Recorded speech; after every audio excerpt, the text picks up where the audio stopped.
Hello everyone, in this video we're going to be taking a look at an article from the Rolling Stone that was published on November 16th, written by Amanda Robb. Now, before we get into this, I just want to say I find it kind of funny that Rolling Stone is going to be writing about fake news. Considering they're experts, they've kind of put out a shit ton of it, like CNN and the rest. Anatomy of a fake news scandal. Inside the web of conspiracy theorists, Russian operatives, Trump campaigners, and Twitter bots who manufactured the news that Hillary Clinton ran a pizza restaurant, child sex ring, which that never happened.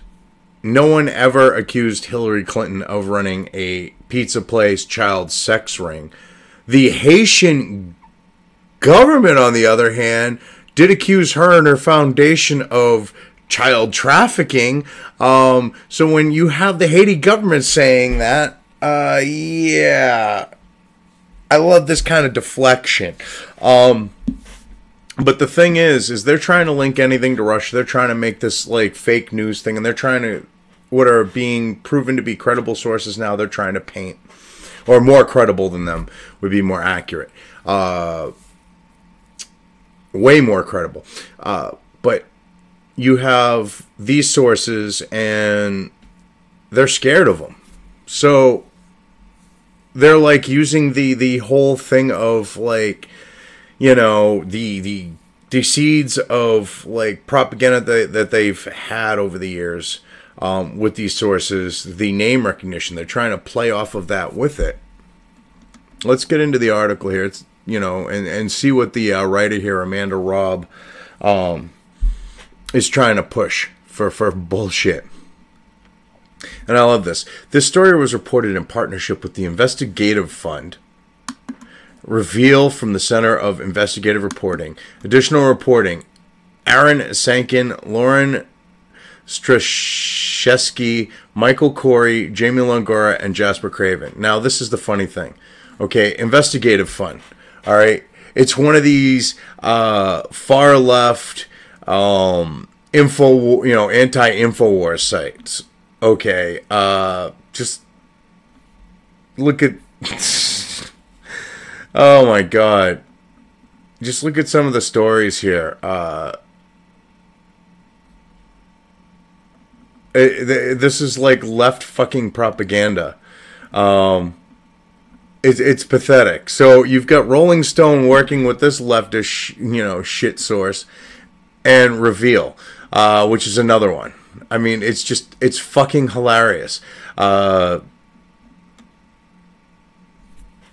It's like it's like these people are so desperate at these organizations losing the information war to the alternative media that they're going to connect some really far-fetched fucking dots.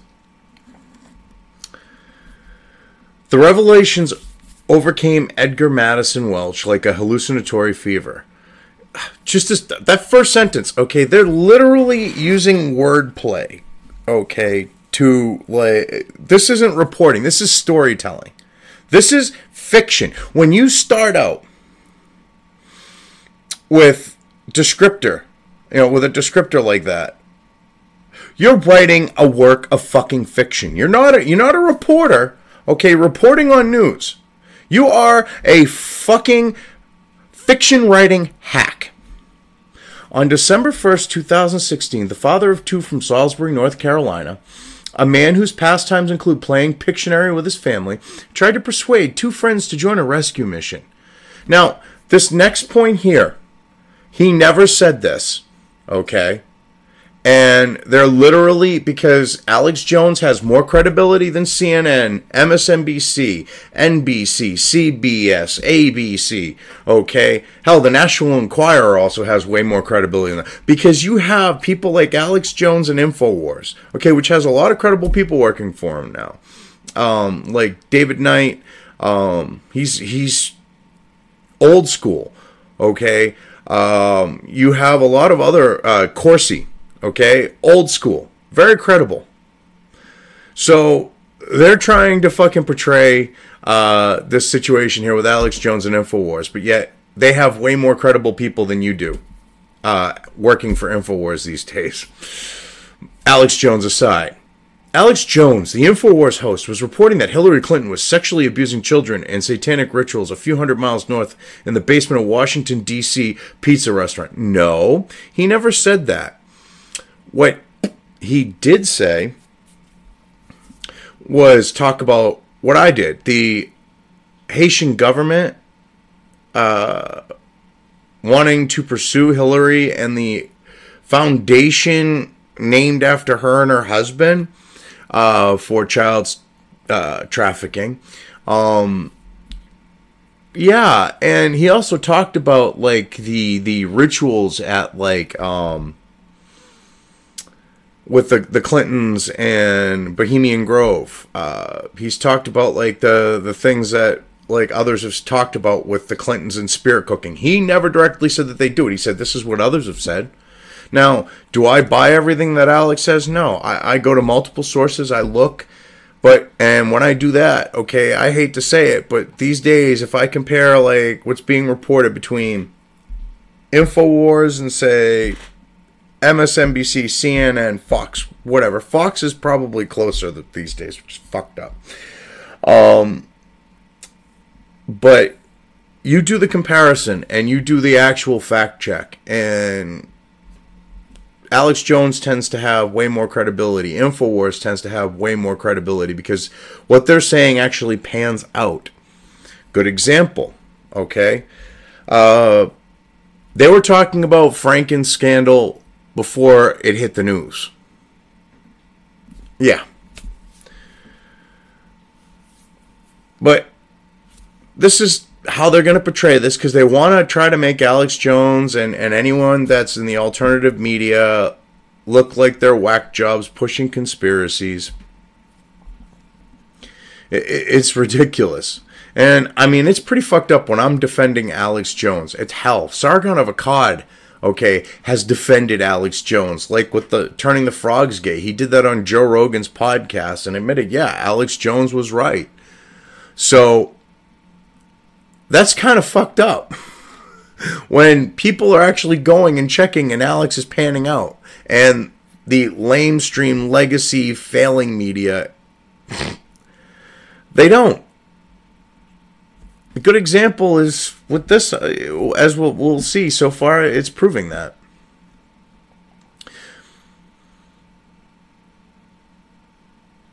I mean, this is just, oh my God. Welch told his friends the raid on a pedo ring might require them to sacrifice the lives of a few for the lives of many, a friend texted. It sounds like we are freeing some oppressed pizza from the hands of an evil pizza joint. Welch was undeterred. 3 days later, armed with an AR-15 semi-automatic rifle, a .38 handgun, and a folding knife, he strolled into the restaurant and headed towards the back, where children were playing ping pong. Now,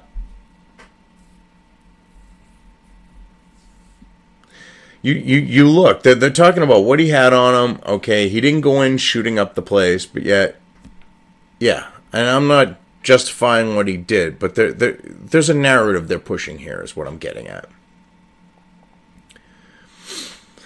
And it's to go after the alternative media. They're just using Alex Jones and Breitbart, which you'll see further on here, to do it. It's disgusting. They're this desperate. As waitstaff went table to table, whispering to customers to get out, Welch maneuvered into the restaurant's kitchen. He shot open a lock and found cooking supplies. He whipped open another door and found an employee bringing in fresh pizza dough. Welch did not find any captive children. Comet Ping Pong does not even have a basement, but he did prove, if there were any lingering doubts after the election, the fake news has real consequences. Now, the funny thing is one of the biggest people pushing this is David Seaman. Okay, you've had a lot of experts on the note of law enforcement when it comes to child trafficking, slave or sexual, regardless. Okay, well, it's mostly sexual with children, the trafficking that's going on.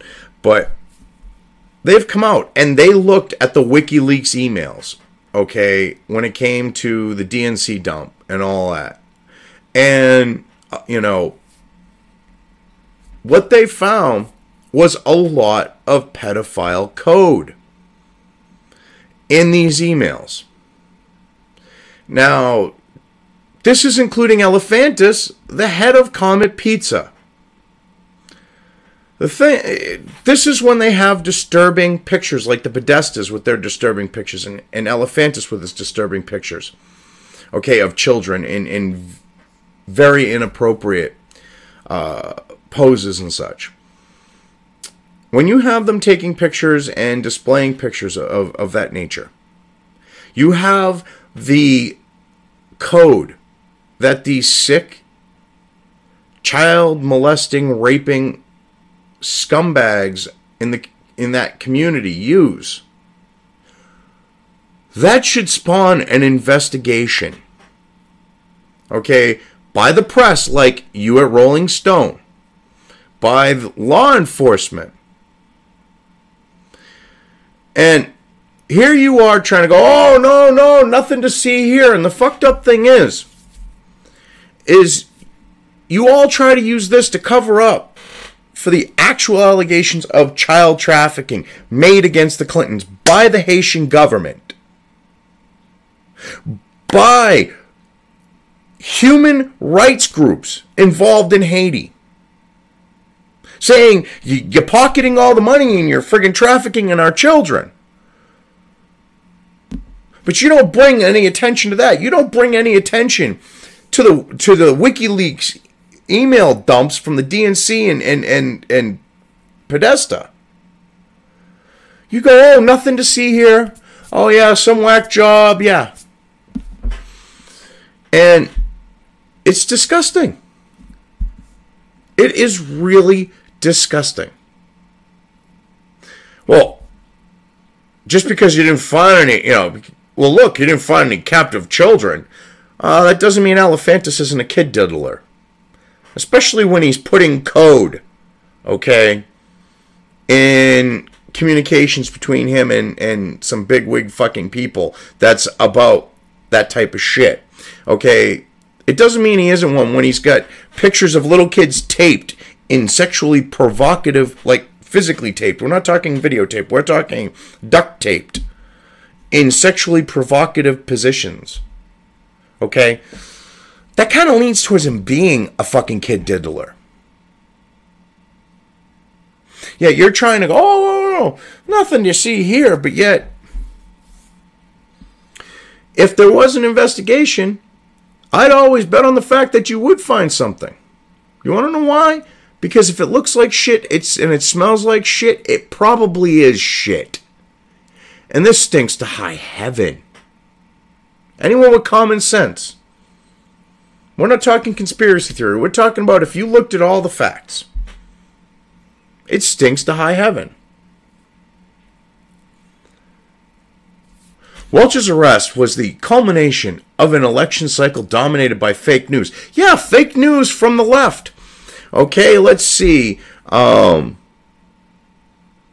You lied covering for Hillary Clinton. You lied about the president. You lied about any politician that was, supporting him or running and following him, holding on to his coattails.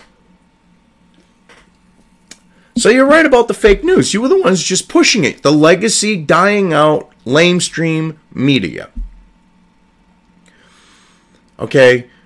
That's what dominated. All right? Which led to, and I love this next part, which led to, okay, this next thing here. So let's read the whole sentence through. Welch's arrest was the culmination of an election cycle dominated by fake news and by attacks on the legitimate press. See? Legitimate press. So they consider themselves the legitimate press, the lying fucks that they are. Okay? They think that they themselves are the legitimate press. And someone like me calling them out for their shit.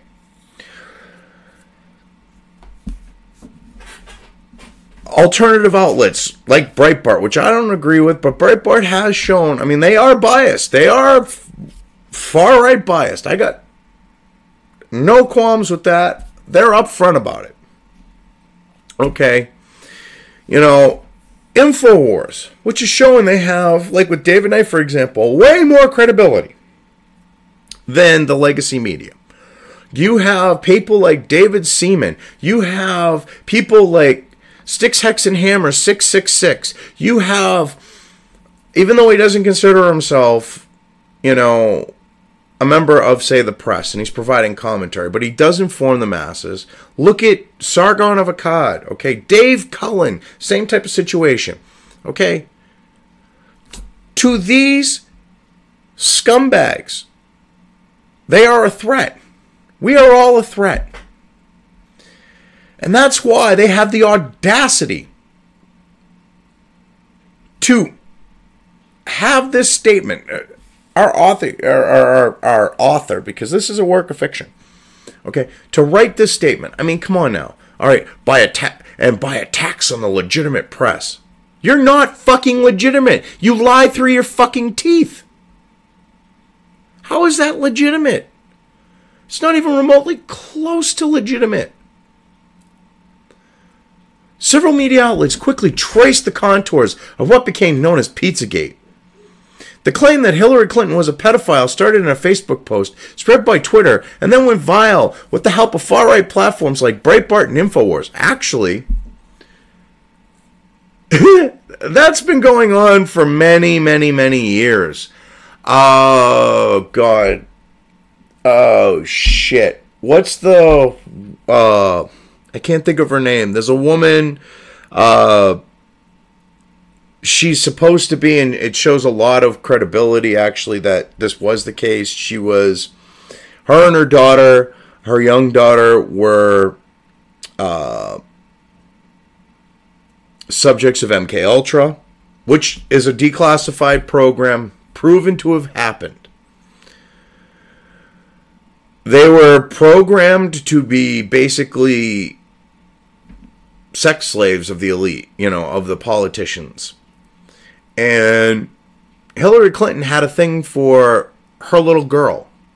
And I wish I could remember her name for the... Not the little girl, the mother.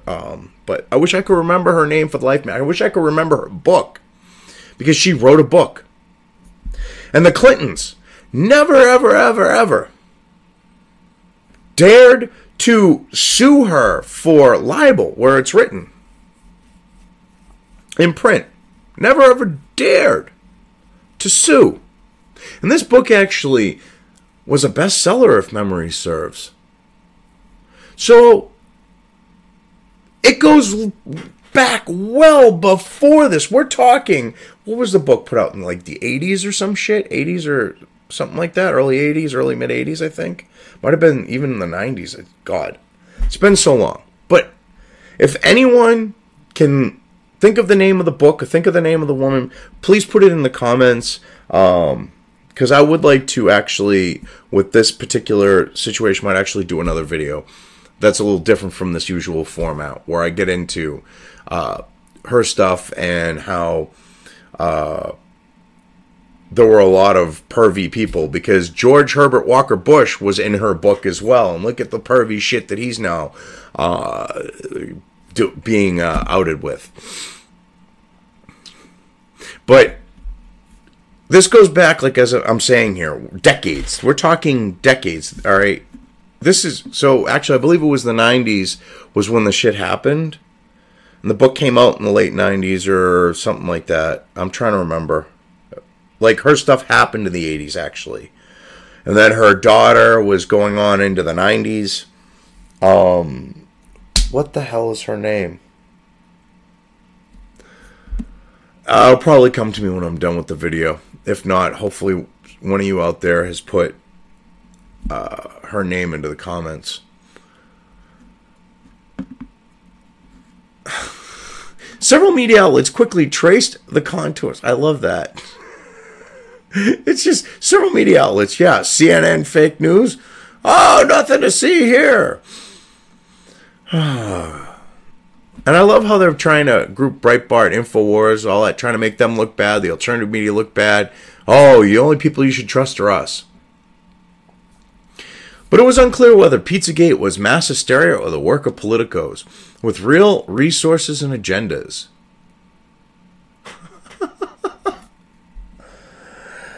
A lot of the stuff actually came from the actual emails of Podesta and the DNC.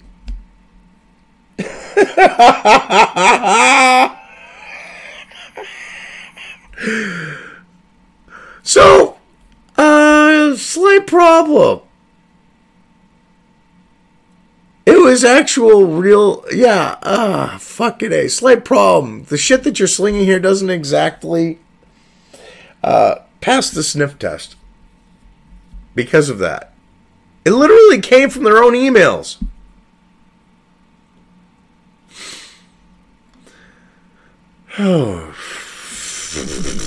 It took the better part of a year and 2 teams of researchers to sift through the digital trail. We found ordinary people, online activists, bots, foreign agents, and domestic political operatives. Many of them were associates of the Trump campaign. Oh my God! 65 degrees of separation, I'm sure.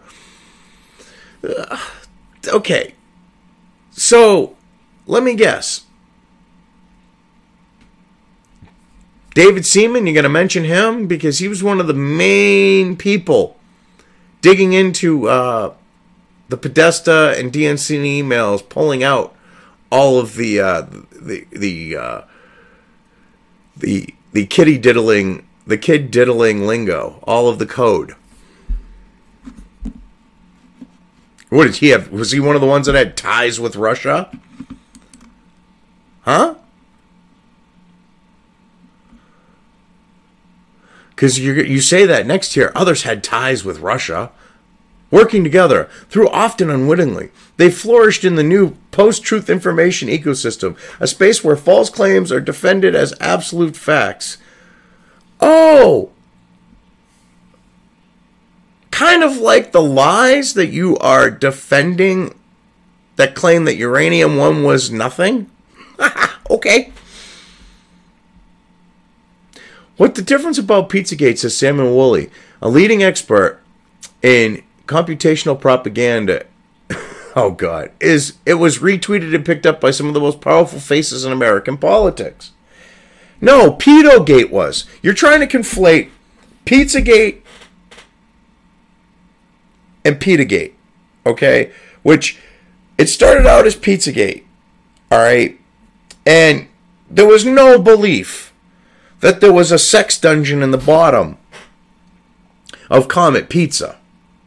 Okay, by the actual people doing the research, going through Podesta's emails and the DNC emails. Okay, with the experts who deal with child fucking sex slave shit and trafficking. Okay, going through it with them. Okay, you have actual fucking experts pulling out the fucking code. Yet, oh yeah, we did our research, absolutely nothing here. Those experts, you're going to say that you know more than them. Nah, okay. And the thing is Pedogate, Elefantis is wrapped up in that. Podesta is wrapped up in that. Okay? Obama. Emails from Obama. With kitty porn code. Kitty diddling code, not kitty porn. So, nice try on trying to cover this shit up. I'm not pushing conspiracy theory here. This is stuff that experts who know what these code words are, who went through the emails, are saying. Experts. People who know more about this shit than you do. Yet, oh, it's fake news. Uh-huh.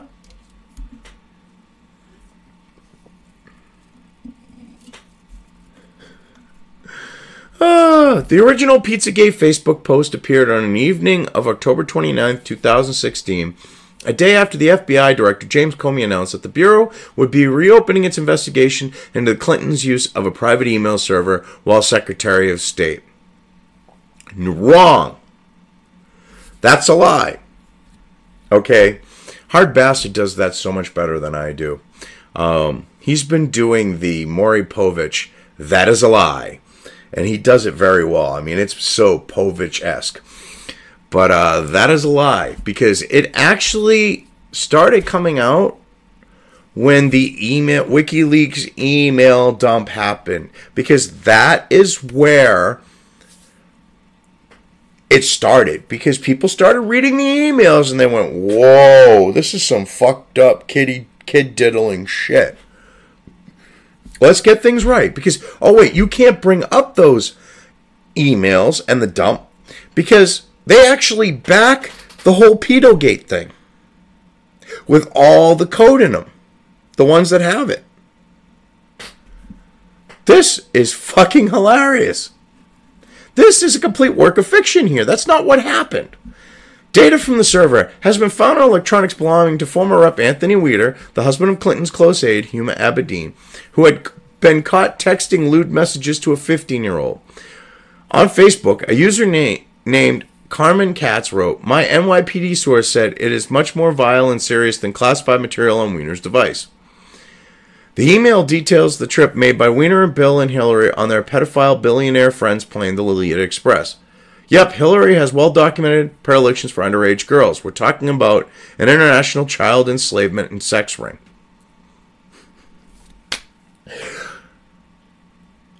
That's factual. The Lolita Express, Bill Clinton, 200 and some odd trips. You think he's just going on the plane for the free booze? No, he's going for the underage girls. Hillary has taken more than one ride on the Lolita Express. You think that she's hopping on it for free drinks or to watch Bill fuck young underage girls? No, she's doing it for her so she can get some underage pussy herself. Okay, and fucking molest children. Underage. Hey. Weiner? He's kind of shown that he's got a thing for younger underage women here.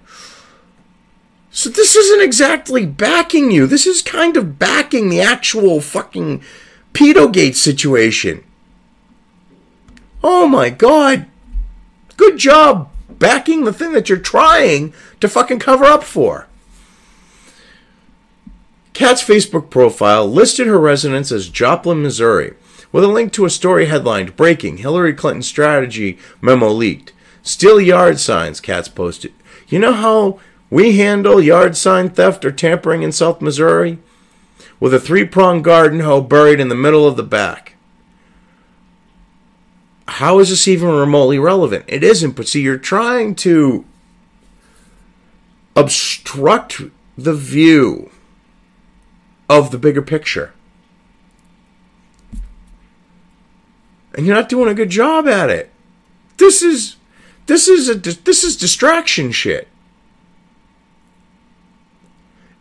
If someone's stealing shit, if they get a hoe, the 3 tongs of a hoe in someone's back, kind of deserve it. I mean, if you're stealing, not kill you 3 prongs, but if you get whacked in the back with one, you shouldn't have been stealing in the first place. We found no record of anyone with the name Carmen Katz in the entire state. Oh, God. Looks like they were going to try to dox this person. Huh. Because it seems to me that's why they would go and do that. But searching through her online activity, we noticed another clue. Every time she posted petitions on change.org, such as "Put Donald Trump's face on Mount Rushmore," the last signer was invariably Cynthia Campbell of Joplin. Campbell used the same profile picture as Carmen Katz on Facebook. That is the same snapshot of the same cat.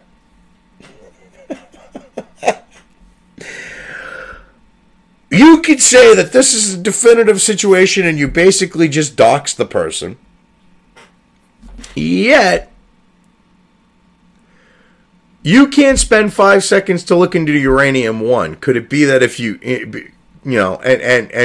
actually physically disprove, show actual evidence of it? Could it be because if you actually went looking for that, you'd find evidence that Hillary was crooked as shit? The Clintons were crooked as shit. Obama was crooked as shit. A shit ton of people in the government were crooked as shit. And they sold this country to the Russians? Could it be? I think so. Because, yeah, you managed to find this person and dox them. You scumbags. For more than 20 years, a 60-year-old attorney named Cynthia Campbell has practiced law out of her bungalow-style home in Joplin. Exactly, you're fucking doxing her. You are fucking scumbags. In April, I began trying to contact her, asking if she was behind the initial Pizzagate posts. Within days, the Carmen Katz Facebook account disappeared. I went to Campbell's house to try in person. A large NRA sticker adorned the screen door on the porch. On the door. On the porch was a feline statuary and gardening equipment, including a 3-pronged hoe. Wow. You are what's your fucking name again, you stupid bitch? Fucking Amanda Robb. You are the biggest fucking piece of shit scum doxing this woman. Okay? You, alright, I wouldn't wish doxing on anyone, but if someone doxed you in response to this, I would laugh my fucking ass off. You shitbag. You fucking scummy piece of shit waste of space. You just doxed this woman in this article. And you're trying to play the high road and go fake news. This is fake news and shit like that. When you dox her like that, it ain't the fact that it's fake news. You're worried that it's fucking true and you're trying to silence her. Because that's how I see it, Amanda. You fucking scumbag. That's how I see it, Rolling Stone. That's how I see it, Aaron Sankin, Laura Strashenki, or whatever the fuck your name is, bitch. Michael Corey, Jamie Longoria, and Jasper Craven. You're all fucking scum. Okay, you should take a long walk off a short pier into shark-infested fucking water, okay, covered in fucking blood. Not necessarily your own. It could be pig's blood. But, yeah. You deserve that. You're fucking scum for that. You just doxed the person because she disagrees with you. Because she was probably reading the WikiLeaks the emails from WikiLeaks that they dumped from the DNC in Podesta. You're fucking scum. Every one of you are fucking scum. And I apologize for my language, and I apologize for getting worked up. But this just goes to show what pieces of shit every last one of these motherfuckers are. I haven't got like this in a while. My language has actually got better until this article. I read this article. I got through halfway the first time, and I said, you know what?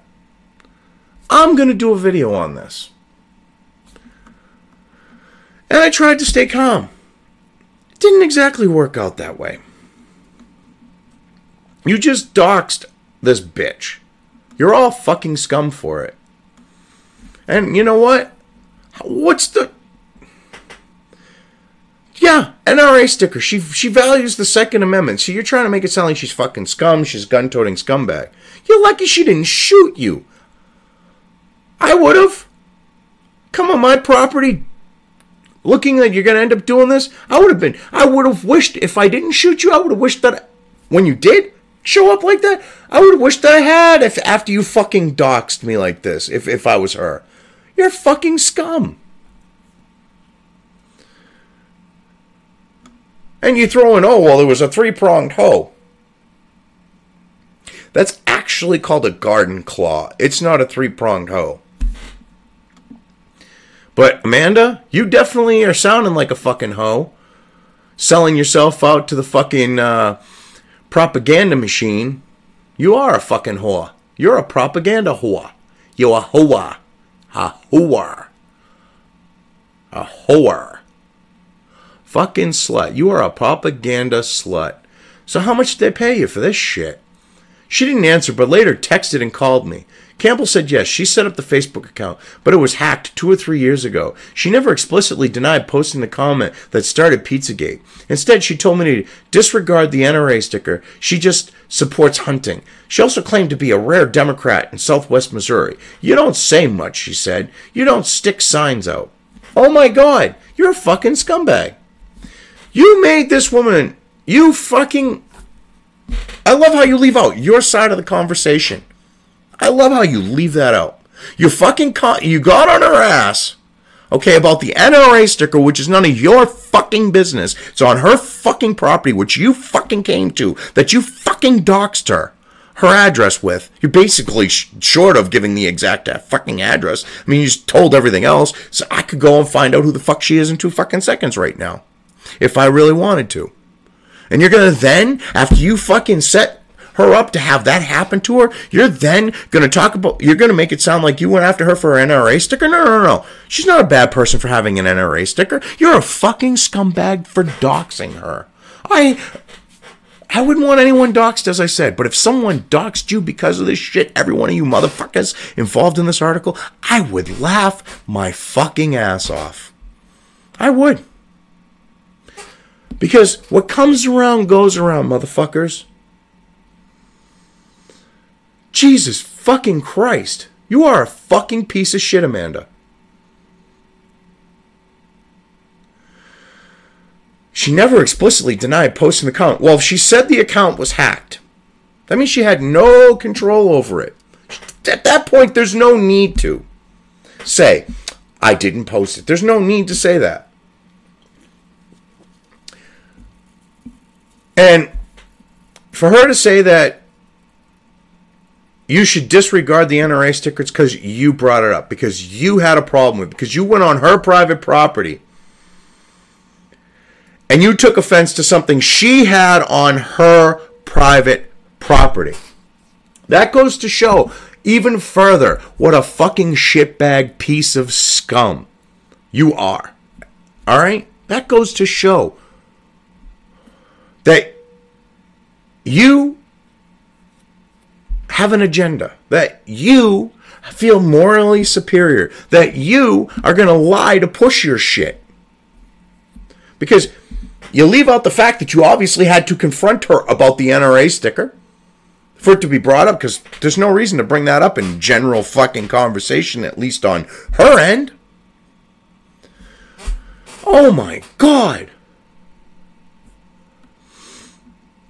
Social media accounts are routinely hacked, but the next morning when Campbell texted me 21 times, she sounded every bit like the user behind the original Carmen Katz post. Really? Okay, let's see what she said. Stalking and harassing innocent people who have done nothing to you is wrong, evil, and illegal, she wrote. You should be helping people to get their lives and health back, going through such nightmares, not piling on, harassing them, making them feel unsafe and preyed upon. She threatened to report me to both the ACLU and Best Buy's Geek Squad. No. I bet you she threatened to report you to the fucking police, and you just doxed her, proving her fucking point that you are a fucking scumbag. Alright? And then you post this text trying to make her look bad. You dox her. And then you try to make her look bad with what she said to you. But yet you just proved, prior to this, that you are stalking and harassing her. You doxed her. That's fucking harassment. I hope that shit comes of this on the note of you guys, every one of you involved in this. I hope something happens to you guys on the note of getting fired. If someone doxes you, that you get a shitstorm in return for what you did here, because you're all fucking scum. And I'm not saying someone should dox any of you. I don't believe in that. But if they did, as I said, I'd laugh my ass off. People like you don't give a shit that you destroy innocent human lives, she said. Go back to your soul-sucking job. You are fake news. Yeah, you are fake news, and you took offense to it. You went to her house trying to get a fake fucking story. You then, trying to create fake news. Okay, because this stuff was actually came about because of the email leaks that WikiLeaks put out from the DNC and Podesta. And that's where the code and all that stuff, and then, as I said, the MK Ultra survivor there and her daughter, their stories back up the whole Clinton diddlers with Hillary. So, yeah, you are fake news, and you are trying to destroy this person's life.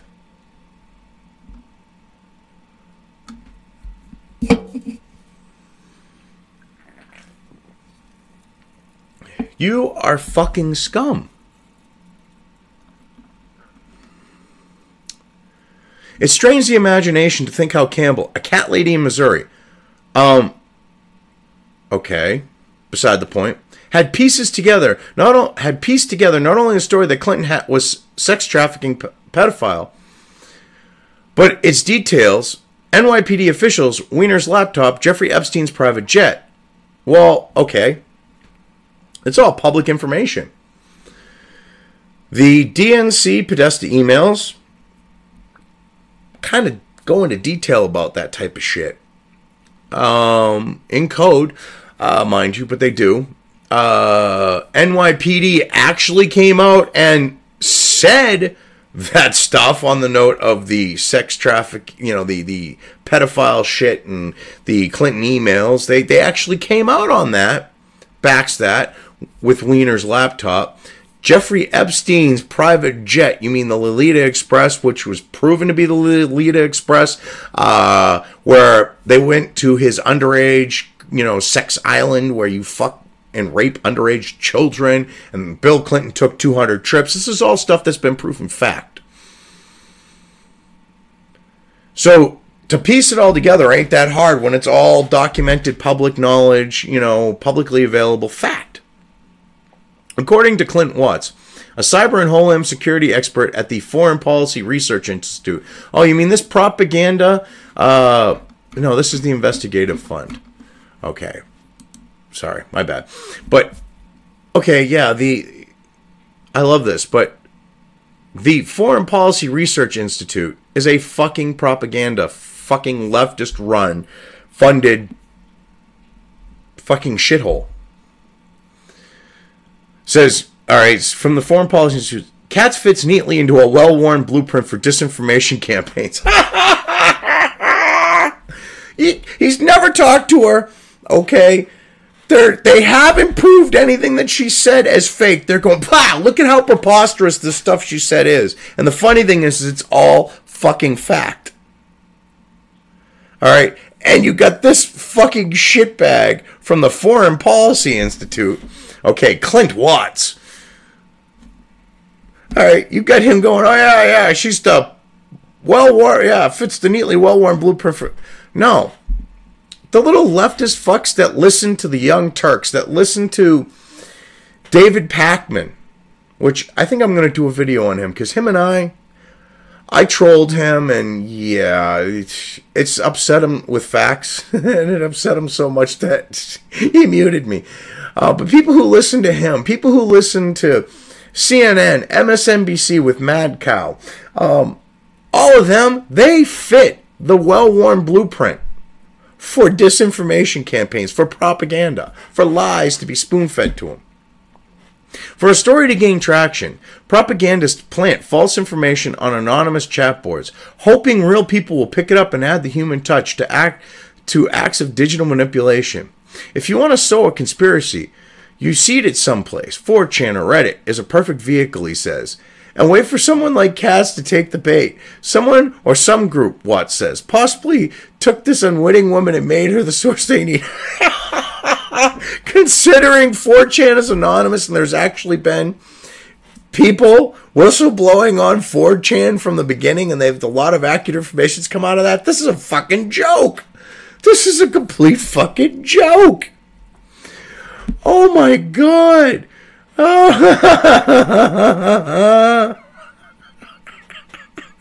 Because 4chan, okay, won the meme war. Help get facts out there. And made you all look fucking stupid.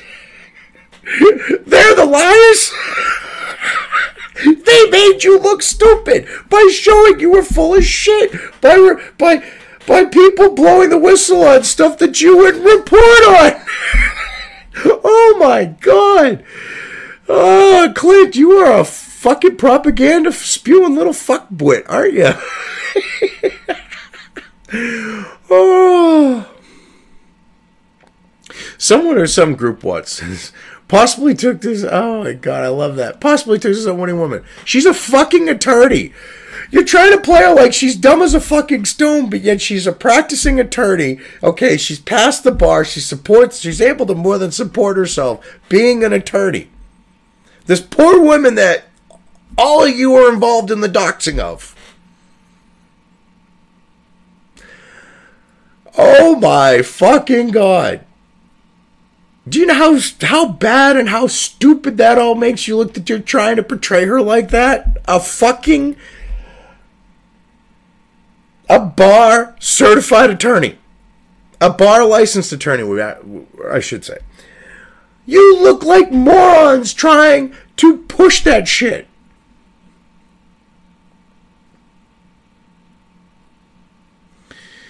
Oh my God. On a pair of anonymous message boards, we found several possible seeds of Pizzagate. On July 2nd, 2016, someone called himself FBI Anon, who claimed to be a high-level analyst and strategist for the Bureau, hosted an Ask Me Anything forum on 4chan. Uh-huh. Sure. Considering this stuff came out before July, your story don't fly. Because it, again, came out...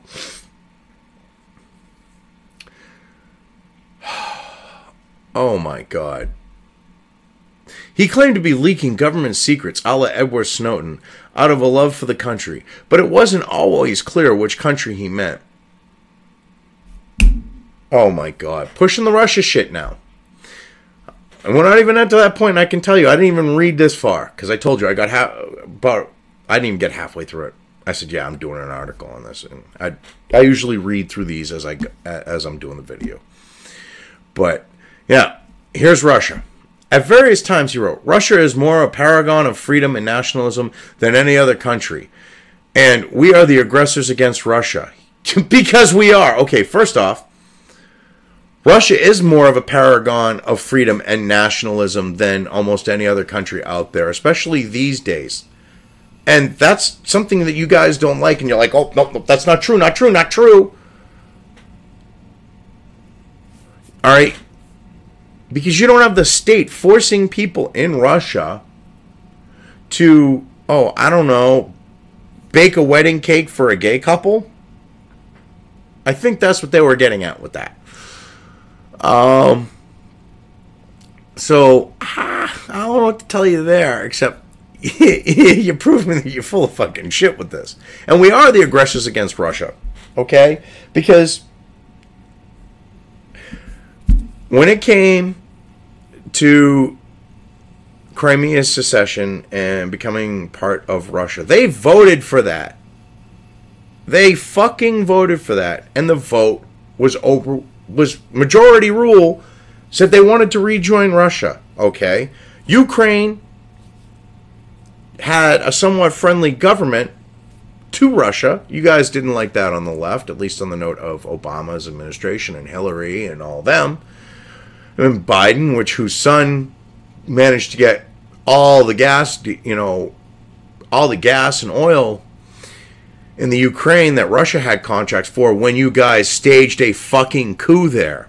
And literally installed the direct descendants of the actual and factual fucking Nazis who ran the country for Hitler. So, yeah, all right. When you go after allies of a nation, when you do an embargo, which is economic warfare against a nation, okay, you are the aggressor. That's how it works. FBI Anon secrets were about the Department of Justice's inquiry into the Clinton Foundation, which federal prosecutors never formalized. Dig deep, he wrote. Bill and Hillary love foreign donors so much. They get paid in children as well as money. Well, the reason why it wasn't looked into is because basically, when you got Obama going, oh, I don't want anything to see here, because then Russia 1 will come out. And so they were told to drop it. Does Hillary have sex with kidnapped girls of 4chan are asked? Yes, FBI Anon answered. Okay, this is non-fucking shit here. You're trying to fucking make...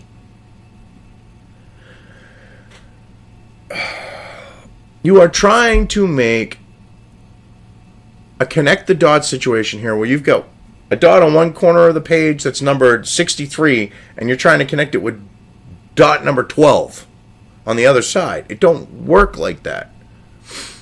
You got to go from point to point to point. And the thing is, okay, Hillary and the whole kid diddling thing goes back to, as I said, the MK Ultra survivor, okay, and her daughter, what they went through, which long before this point.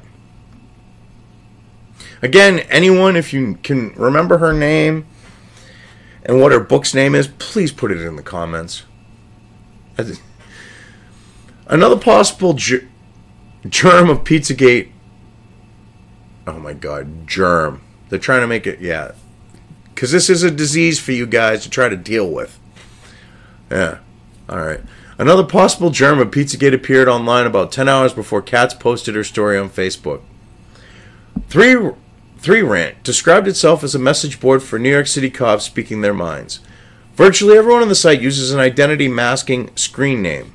Favorite topics include police body cameras, bad, George Soros, worse. Yeah, well, George Soros is worse. On October 29, 2016, someone calling himself Fat Old Man posted that he had a hot rumor about the FBI investigation. The feds were forced to reopen the Hillary email case because apparently the NYPD sex crime unit was involved in the Wiener case, Fat Old Man wrote. On his laptop, they saw emails. They notified the FBI. Feds were afraid that the NYPD would go public, so that they had to reopen or be accused of a cover-up. That's exactly what fucking happened. Holy shit. They did reopen the investigation, and they went, oh, there was nothing to see here. It was a fucking pony show fucking reopening of it. It actually, factually fucking happened. Holy shit. You dox a woman, and then you're trying to play stuff that literally happened before our eyes off as fake. Holy fucking shit. Someone posted the news to a law enforcement Facebook group. From there, a user called Eagle Wings posted it to Twitter. Eagle Wings' profile picture shows a smiling middle-aged woman above the description, U.S. Air Force vet, believes freedom soars. Among her more influential followers are former Deputy Assistant to President Trump, Sebastian Gorka, and former National Security Advisor, General Michael Flynn, who actually shared a separate Eagle Wings tweet last year. Okay, so he shared a different fucking tweet. Yeah, you're gonna go, oh yeah, look it, there's a link here. I follow David fucking Pakman just to see what that idiotic shitbag has to say. Because, you know, when he's saying stuff like, you know, the Clintons, you know, the Clinton, I'm sorry, I just laugh every time I think about this. He actually has the audacity to say that the Clinton campaign paying Russians, which is in violation of the FEC regulations and criminal, punishable by fine, is the same thing as one showing up to talk to Trump Jr., who wasn't a part of the campaign and didn't offer shit, who just talked out of her ass and was basically a setup by Fusion GPS. It now comes out because she met with him the day before, she met with him the day after. Huh. You know, because I follow him, you're now going to try to say that his whacked out shit, oh wait a minute, you believe or you don't believe it, but you're pushing the same whacked out shit he is. So you're not going to say that, oh yeah, because I follow him, I'm associated with him. But yet you're trying to do that here. This is fucking pathetic. Holy shit. Eagle Wings' enthusiastic following likely has something to do with membership in Trump's War Room, a private group of online activists who share and amplify political messages. Oh my God. Yeah, you got this underground group of whack job conspiracy theorists, and that's the name of it. That's what you're trying to portray here. It don't work like that, Amanda. You didn't make even remotely a connection to push that. Holy fucking shit.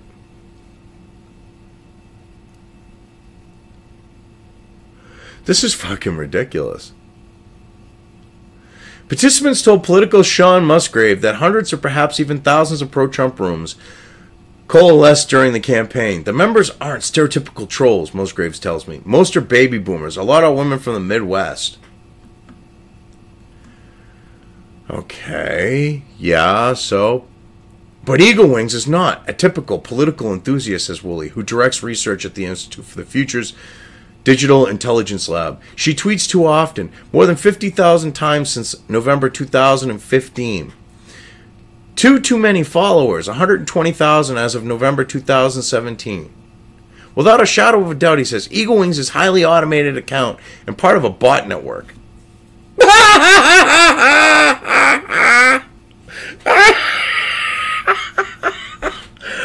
You have absolutely no proof of this. You are completely making assumptions and talking out of your ass. Holy shit. Oh my God. This is like the time when Facebook tried to say I wasn't a person with my actual personal account. And it was all because my political views were right of Marx. I mean, this was before I started doing, you know, this type of stuff here. Oh, God. You guys are fucking pathetic.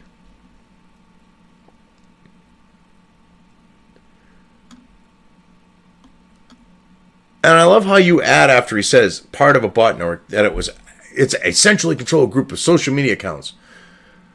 Like he said it. No, he didn't say that. To explain how they work, Ben Nimmo, a fellow at the Atlantic Council's Digital Forensic Research Lab, uses a sheep herding analogy. A message that someone or some organization wants to trend is typically sent out by shepherd accounts. He says, which often have large followings and are controlled by humans. The shepherd's messages are amplified by sheepdog accounts, which are also run by humans but can be default set to boost the signal and harass critics. Oh, so they can harass critics. Uh-huh. Might not be a person. I mean, I love how they do this because you can tell when a bot is responding because half the time it doesn't necessarily even respond appropriately to what you're saying back, you know. So so it could be saying something totally unrelated. That's pretty obvious. But see, you try to make it sound like this, so anyone who posts something like this, oh, they got to be a bot.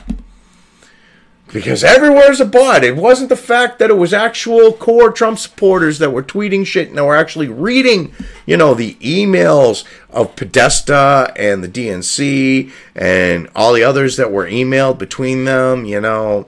Yeah, okay. Yeah. I mean, we got to blame it on the bots.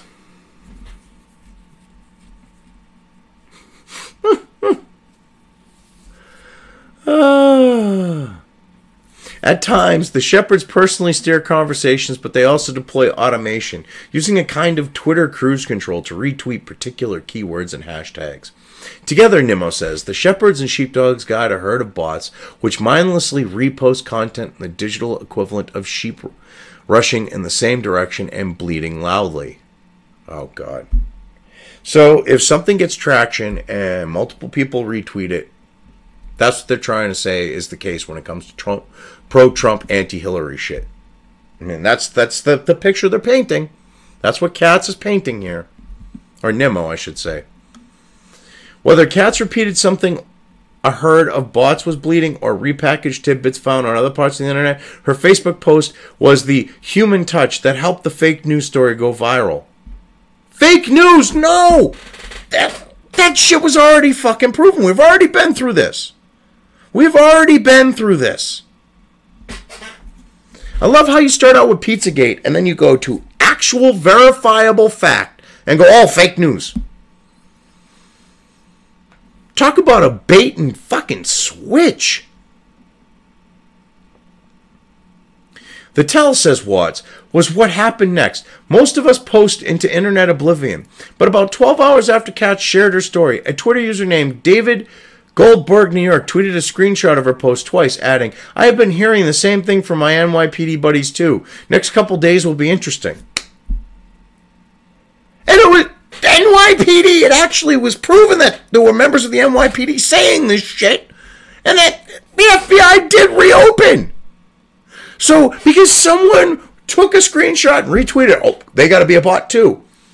Do you see how thin this work of fiction you are writing here is?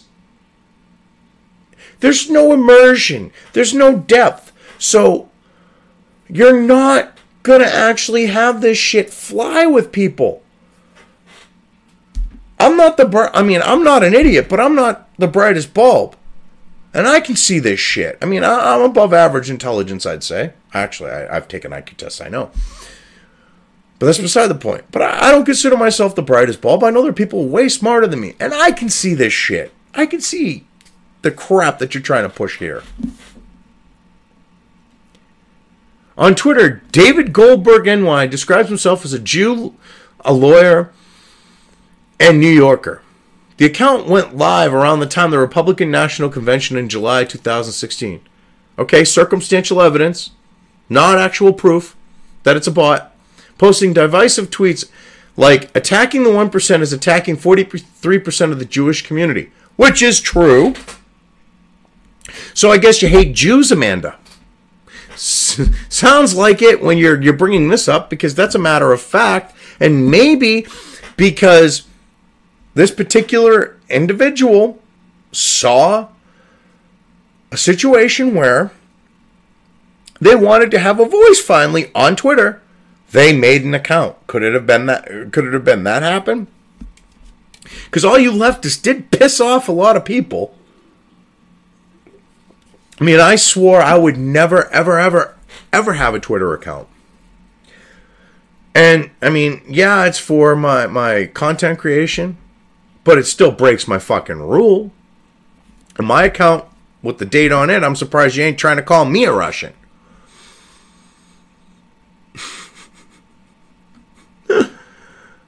The account's profile picture, a man whose nose photoshopped to look very large and hooked, has been used online for more than a decade. Based on the limited threads that have been archived, Woolley says, at David Goldberg, New York, appears to have been like Eagle Wings, highly automated and part of an organized effort, possibly a bot network to spread disinformation. You have absolutely no proof of this. You got a guy talking out of his ass, making this claim. Where the fuck is his proof, Amanda? Okay? You said you were going to show how there were bots. You have no proof. You have some asshole making a baseless claim. Where the hell is your proof? Oh, that's right. You actually have no proof that these people are bots, because you've got Twitter and Facebook and people on the left and Hillary Clinton and calling anyone and everyone that tweeted something negative about the Democrats or Hillary. You get them all being labeled as bots. I get called a bot all the fucking time because of this shit. Because you're perpetuating this, because you want to perpetuate this, because you don't want people to actually think there are human beings out there that are going to go against Hillary or the DNC. It's disgusting.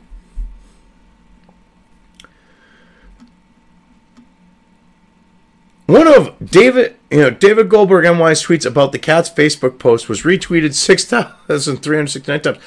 Ooh, only 6,000 times.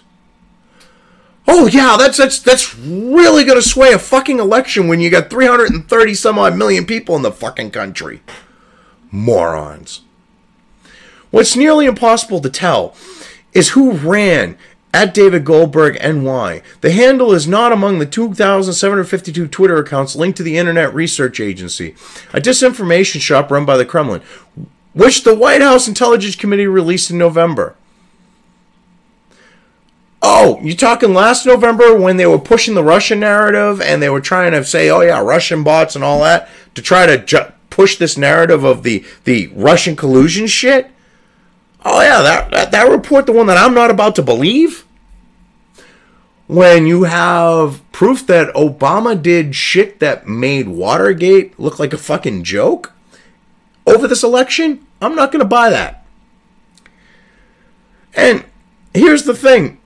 There's no way that there's no proof that shows that this is part of that group in the Kremlin. But you're going to still try to say it's a bot. Could it be that it's an actual fucking person? I think it could be. You got no proof otherwise. This is fucked in...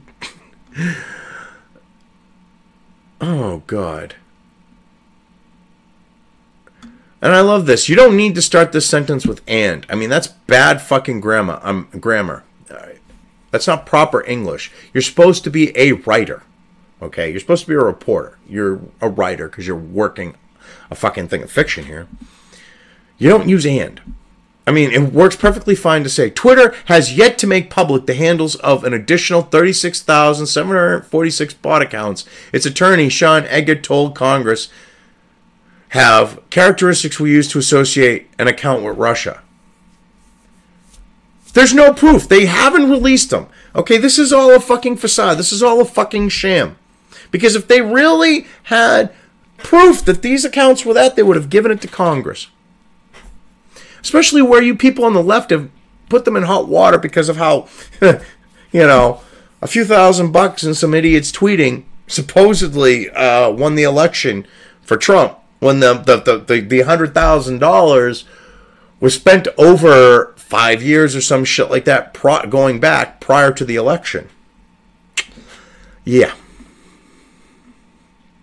In any case, Russia is not the only one playing this game. We've also had sources tell us that using bot networks has become a common practice among U.S. political campaigns. Says Woolley, a practice that is difficult to trace. Oh, God, so now they're going to try to say, oh, it was all Trump bots. So it was Russia bots and Trump bots.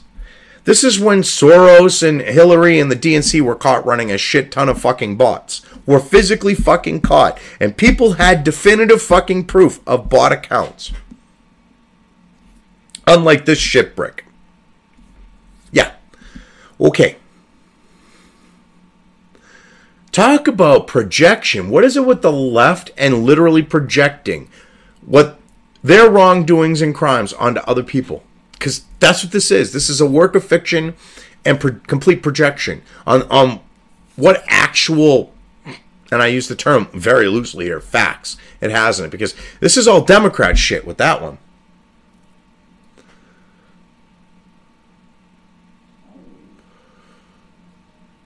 They do it with subcontractors, he explains. And the Federal Elections Commission doesn't require reporting for subcontractors. Which is why Hillary did a shit ton of the subcontractor fucking shit. One thing that does stand out, he adds, is the more sophisticated botnets, the ones that are successful at spreading stories, are built by people with a lot of resources. In our experience across multiple different countries, the people that have deep pockets are the powerful political actors. So it can't actually be people, you know, an organic grassroots type of movement and shit being spread. The dissemination of information can't be happening organically, both figuratively and literally, meaning, you know, people. It's got to be bots because Hillary lost and all this stuff that can't. Yeah, okay, yeah. I love how you make it sound like this is going to be about the whole Pizzagate thing, but you use that as your stepping stone to come into this far-fetched fuck show. According to a sample of tweets with Pizzagate or related hashtags provided by Filippo Menser, a professor of informatics at the Indiana University. Informatics. That's something you're never going to get a job in the real world because it's not even a real fucking thing. That's like black studies or woman fucking studies. It's some idiot reading fucking tweets, obviously.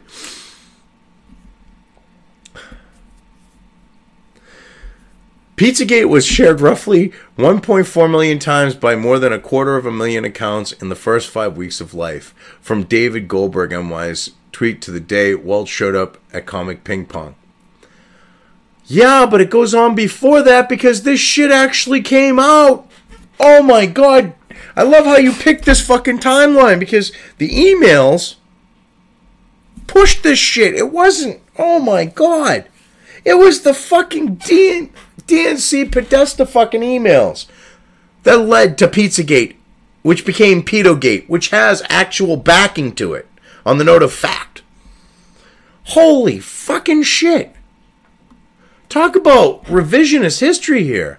The vast majority of tweeters in our sample, just 10% of all possible hits. So you're only using 10%. Okay. Okay. Yeah. Let me guess. You cherry picked them? The vast majority in our sample, just 10% of all possible hits, posted by the story only a few times. Okay. I love this. But more than 3,000 accounts in our set tweeted about Pizzagate 5 times or more. Among these were dozens of users who tweeted so frequently, up to 900 times a day, that experts believe they were likely highly automated. If you're having a fucking conversation, okay, you could easily do several hundred fucking tweets. Easily. No, it's still not proof.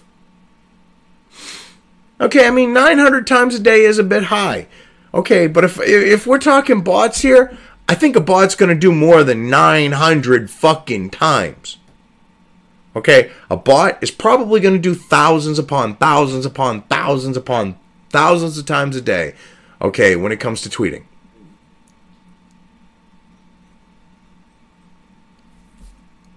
How many people want to bet against that?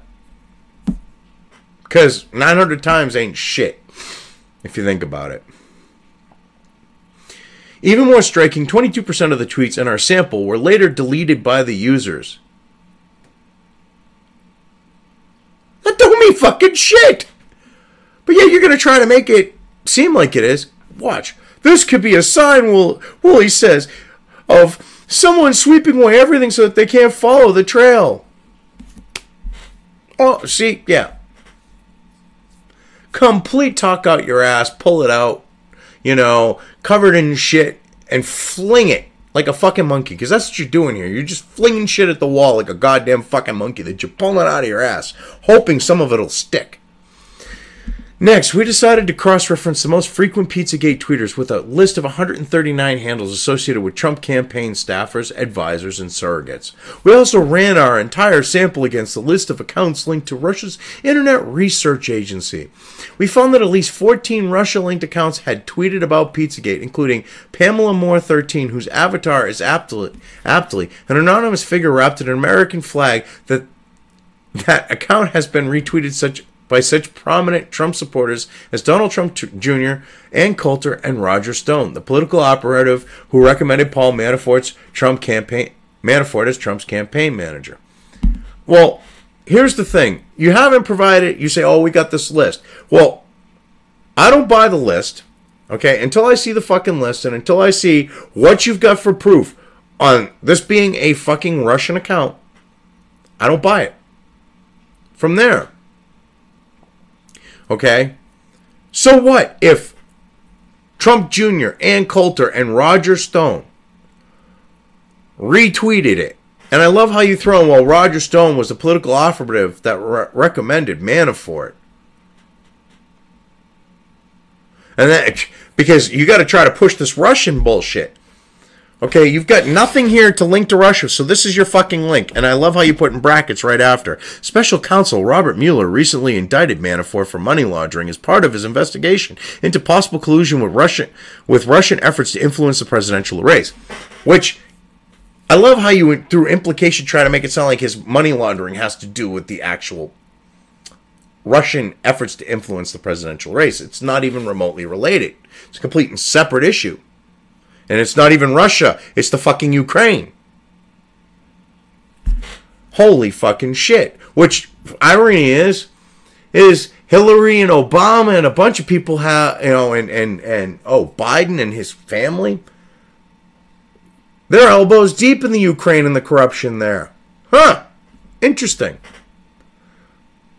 Makes you wonder if they're trying to project, which is the left's thing, their criminality on him. I know he's crooked as fuck, and he might be, criminal in another area, but who knows with that situation? Well. Pamela Moore tweeted more on November 19, 2016 above the fake news headline, FBI rumors about Clinton pedophile ring are true. Okay. That's... So? That's not the fucking point. Was what Stone... I love how you won't put what Stone, Trump Jr., and the like... you won't put what they fucking tweeted from her, because why? Could it be that it's factual? I bet you it is. The campaign's engagement went far deeper. We found at least 66 Trump campaign figures who followed one or more of the most prolific Pizzagate tweeters. Michael Caputo, a Trump advisor who tweeted frequently about Clinton's emails, followed 146 of these accounts. Okay, big fucking whoop. Corey Stewart, Trump's campaign chair in Virginia, who lost a tight primary race for governor in June, followed 115. This is guilt by fucking association. This is no proof of any association with Russia or anything like that. Oh, look at how stupid they were. They were retweeting Russia. There's no proof. You have not provided 1 ounce of proof that these are Russian accounts. I've been accused of being a fucking Russian account. I've been accused of being a Russian. Do I sound Russian? Yeah. Should I sound like the guy in the old 80s Wendy's commercial, doing the Soviet fashion show and be like, evening wear, and talking with a bad Russian accent like that? Because I've been accused of it. You're accusing all these people with no proof. Yes, some are bots, I'm sure. Yes, there probably are a few Russians in there, I'm sure. But you're trying to group all these people into this Russian thing. It's disgusting.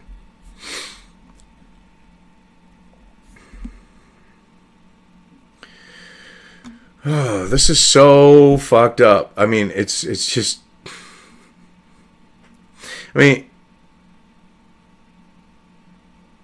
because how the fuck... All right, this last one, I'm sorry, I gotta go back to the Michael Caputo thing here. Like, where I said prolific pizza... Michael Caputo, who's a Trump advisor, who tweeted frequently about Clinton's emails, followed 146 of these accounts. You don't deny what he was tweeting about Hillary's emails being... You don't refute it. You don't say it wasn't true. You don't do anything like that. So I guess it was true, and you're just trying to basically go, but look, all these accounts were claiming to be Russian. 115 of them. He was... Yeah. Come on now. And then with Corey Stewart, Trump's campaign chair in Virginia, who lost a tight primary race for governor in June, followed 115. Pamela White Cain, Trump's spiritual advisor, followed 71. Pastor Darrell Scott, a prominent member of Trump's National Diversity Coalition, followed 33. Flynn's son, Michael Flynn Jr., who followed 58 of these accounts, famously took the bait and was ousted from the Trump transition team in early December after tweeting, "Until Pizzagate proven to be false, it'll remain a story." That's... Oh my God. Not why. You're making everything about Pizzagate. You keep coming back to this shit. Like, you barely got into Pizzagate. And... now you're coming back to it because, we've gone so far out there that we've now got to bring it back full circle and hook it back up to Pizzagate because, yeah, we're looking like complete fucking whack job conspiracy theorist nutcases. And you are. You're trying to push this false bullshit. Many of the Pizzagate tweeters had the characteristics of political bots. No! David Seaman! One of the biggest fucking tweeters on it. I doubt he's a bot because I've seen him in video. As have a lot of people. Twitter handles made up of random or semi-random letters and numbers and twin passions for conservative politics and pets. So, wait a minute. If you like animals and conservative politics, you're a fucking bot. Are you serious? Everyone likes kitty and dog fucking memes and videos. Holy shit. You've got some of the weakest ass fucking things to go, yep, Russian. If you like conservative politics and animals, you might be a bot. You might be a Russian bot. Seriously, you're doing the you might be a redneck here. Fucking like leftist take on it. If you like conservative politics and animals, you might be a Russian bot. Seriously, that's what the fuck you're doing here. Are you fucking kidding me?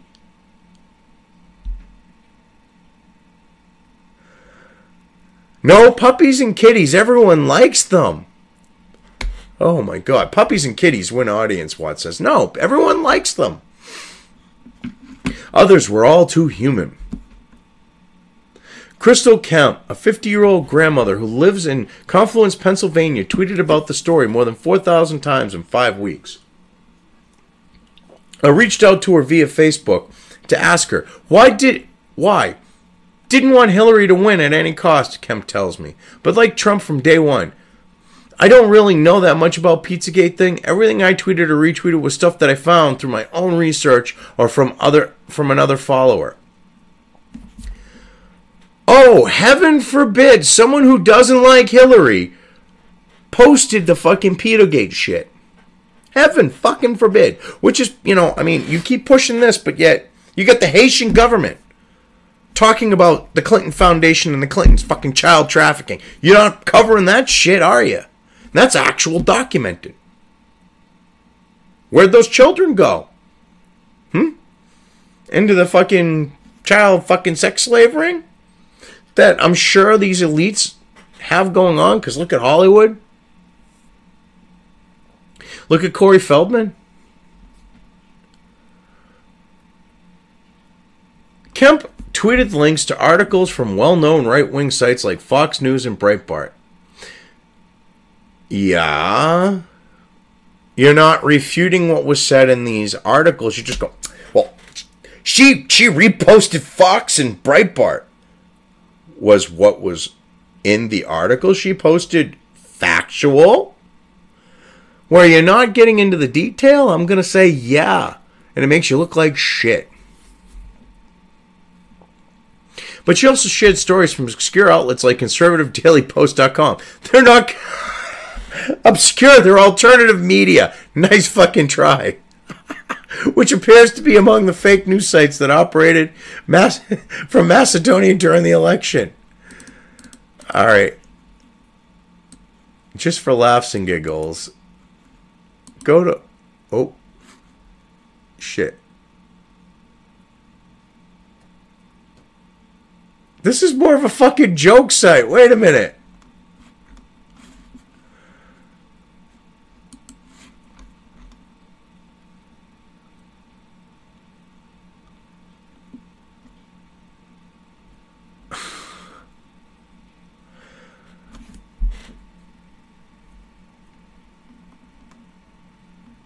I mean, this is like, it's out there, some of these things. Like, this up here, Hillary Clinton exposed as brief on... I mean, there are African slave markets. I mean, there are Muslim ones, but yeah.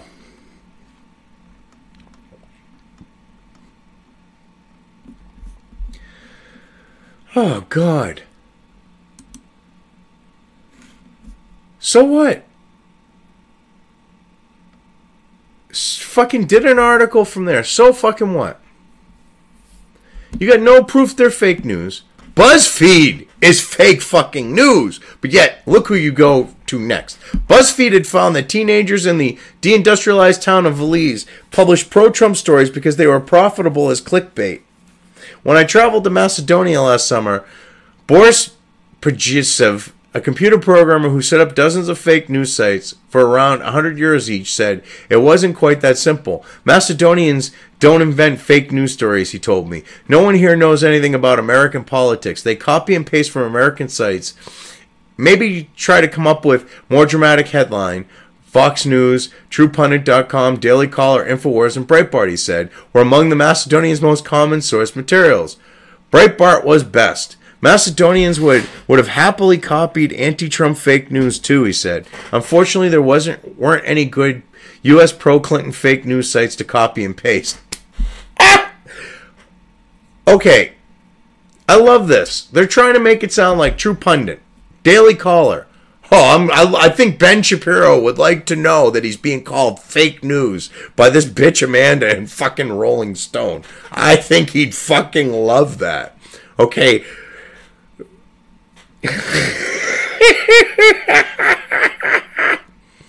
Oh, God.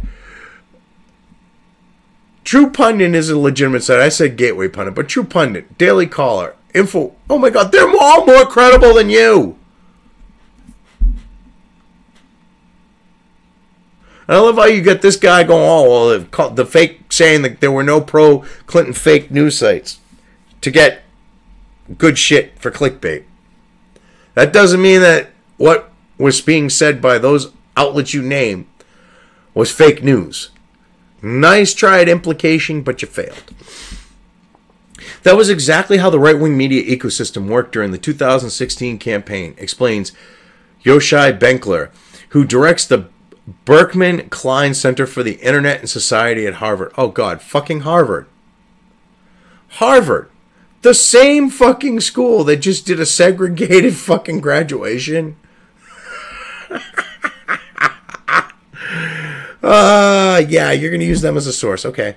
After the election, he and his colleagues mapped about 2 million campaign news stories. He found that far-right media outlets were organized extremely tightly around Breitbart and to a lesser degree Fox News. The right paid attention to right-wing sites, and the more right-wing they were, the more attention they got, Benkler said. This is complete bullshit. It's the more accurate they were, the more information they were providing. Holy fucking shit.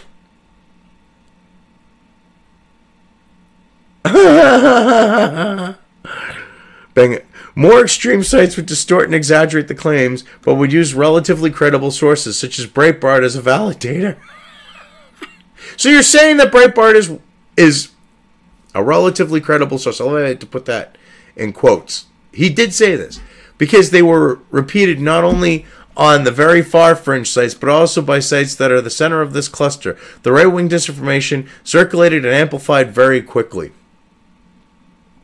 Douglas Hagman is a self-employed private investigator, okay, and a host of HagmanReport.com, a webcast that exposes the New World Order agenda. It was Hagman who, 4 days after Carmen Katz first posted the story and 6 days before the election, brought Pizzagate from social media to fake news, its largest stage. No, he's actually pretty fucking credible. I love how you keep pulling out this, oh, you're fake news. It doesn't work that way. Okay, you're talking about people who post credible shit, who report on credible shit. You can't just call them fake news. This isn't like you and CNN and the rest where we can just go, you're fake news. Because when you open your mouth, you're lying 99% of the time. So when we say you're fake news, it's because you're lying. It doesn't work the other where you can say someone who's telling the truth is fake news and actually have it fly. It just doesn't work that way. On November 2nd, second broadcast of InfoWars, arguably the most influential conspiracy theory outlet in the country. No, they are more accurate than you guys. They are more credible than you guys. They were right about the election. They've been right about things like Franken. I mean, they got a lot of credible sources. You don't got shit. So it just upsets you that Alex Jones has become way more credible than you? I think so. So on this November 2nd broadcast of InfoWars, arguably the most one, yep, with 7.7 million unique visitors to its website a month, it's actually more. Alex Jones asked Hagman to tell his audience what sources had revealed about the emails recovered on Weiner's computer. Which, I love this. You're trying to say that this is some bullshit fucking thing, but this was actually proven. The NYPD, there were leaks. The most disgusting aspect of this sexual angle, Hagman said, I don't want to be graphic or gross here. Based on my sources, Hillary did in fact participate on some of the junkets on the Lolita Express, which she did. Oh my God. Both Bill and her were on the Lolita fucking Express. That's a matter of fact. The story took off. Google Trends measures interest in topics among the 1.7 billion users of its search engine on a 0 to 100 scale. On October 29th, The day Katz posted the story on Facebook, searches for Hillary and pedophile ranked 0. 96 hours later, when Hagman broke the story on InfoWars, they scored 100. Ooh! So you're trying to say that they don't matter, but yet you're putting these facts out there that they've got more influence, okay, on the note of disseminating information, okay? They have more influence over its dissemination than you do for it to hit 100%. So you're trying to act like they're fake news, but yet they've earned enough credibility that people with half a brain are tuning in, and they have the ability to cause something like this happen at InfoWars with these people tuning in, get a score of 100%. Yeah. Huh. What does that go to show you? That you're fucking scared right now. That's what it shows. In April, Hagman agreed to meet with me for a look at his courtroom-ready documents on Pizzagate. His split-level home in Erie, Pennsylvania is on a quiet, leafy street. In the front yard, there's a small waterfall, rock garden, and a large sign warning the place is under surveillance. He greeted me in the foyer wearing a suit and tie, his hair slicked back with Brill cream, and led the way downstairs to his basement broadcast center. I love how basement broadcast center. Yeah, okay, finished basement most likely. You're trying to make it sound like he's broadcasting from his mom's basement. He's not Keith fucking Olbermann, okay? He's not Olbermann broadcasting from the mom's basement. I love this projection. In 2016, Hagman claimed he communicated with a friend who knows someone affiliated with the NYPD. The friend of the friend had been on the task force that secured Weiner's computer and had copied documents onto a thumb drive, proving Clinton and her associates were involved in pedophilia. Now, I can't get him to give me the thumb drive, he said, or even admit to the fact that he had it. When I asked how he knew the files existed, he said, I trust my source. You haven't disproved any of this. You haven't disproved anything about this. You just go, it's fake! Fake news! When you get called fake news, people prove it, like I've done here. Hagman then launched into a synopsis of 3 decades of rumors that Clinton and her associates are lesbians and perverts. Yeah? I love how you try to ignore this fact. Again, the MK Ultra survivor and her daughter. Yeah. He started with the claims of Kathy O'Brien. Oh, here she is. Kathy O'Brien. Thank fucking God. I love how... Alright. She's not a conspiracy theorist. She was actually proven to have been fucking brainwashed. She was studied. Psychologically. It was proven this shit was done to her. You fucking sleazy bitch, Amanda. He started with the claims of Kathy O'Brien, a conspiracy theorist from Muskegon, Michigan, who alleged that while held as a CIA sex slave, she was forced to service Hillary Clinton. She was a fucking victim of MK Ultra. This is documented. This was proven. Holy fucking shit. Hagman moved on to Clinton's close relationship with Weiner's estranged wife and the allegation that her campaign manager, John Podesta, and his brother Tony resemble sketches of the suspect in the 2007 disappearance of 4-year-old Madeleine McCann in Portugal. Sorry, Hagman stopped himself. I know this case is difficult, circumstantial. Well, do they match it? You don't talk about that. You just go, oh, well, he says this. Well, you don't even have the balls to say whether or not you think that they look like it. Which, to me, goes in ways, puts a lot of weight towards the fact that you're afraid to. Could it be because, oh, I don't know, maybe that would sort of, oh, I don't know, back this situation up? Because you've been slinging a lot of shit here, and you haven't refuted any of these things. When I asked if he verified anything, Hagman shuffled some papers, lifting one sheet by a corner like a poker player. With apparent reluctance, he turned over a color copy of an image showing a clean, uninjured boy wearing a green t-shirt in a dog cage. The child could have been playing or held hostage. That might be a disturbing image, I said. But I don't see what this has to do with Hillary Clinton. He shrugged. You could say I have the dog crap for answers and dog crap for sources, he said, adding later. I hope you don't think this is a waste. I highly doubt this is what went down. Because this is a man who dots his I's and crosses his T's, which is why you're trying to make it sound like this. I'm not buying that shit. Because anyone who's looked at his reporting, Hagman is pretty credible usually, and he cites sources. So, yeah. I don't know. I'm not kind of buying your shit you're slinging here. Just not buying what you're selling. The following month, at Awaken to the Shaken, a Bible conference in Gurnee, Illinois, Hagman presented his evidence to an audience of about 40 middle-aged churchgoers. His courtroom-ready exhibits included the Wikipedia entry for fake news, the New Oxford Dictionary definition of post-truth, a quote by John Wayne, a photo of people sitting on a couch wearing horse masks, a photo of scars on the fingers of John Podesta, and the kicker, a photo of a decapitated body that Hagman said was a victim of serial killer Jeffrey Dahmer, and another sculpture by Louise Bourgeois, or whatever her name is, in Tony Podesta's home, ironically titled The Arch of Hysteria. The two images, he said, are shockingly similar.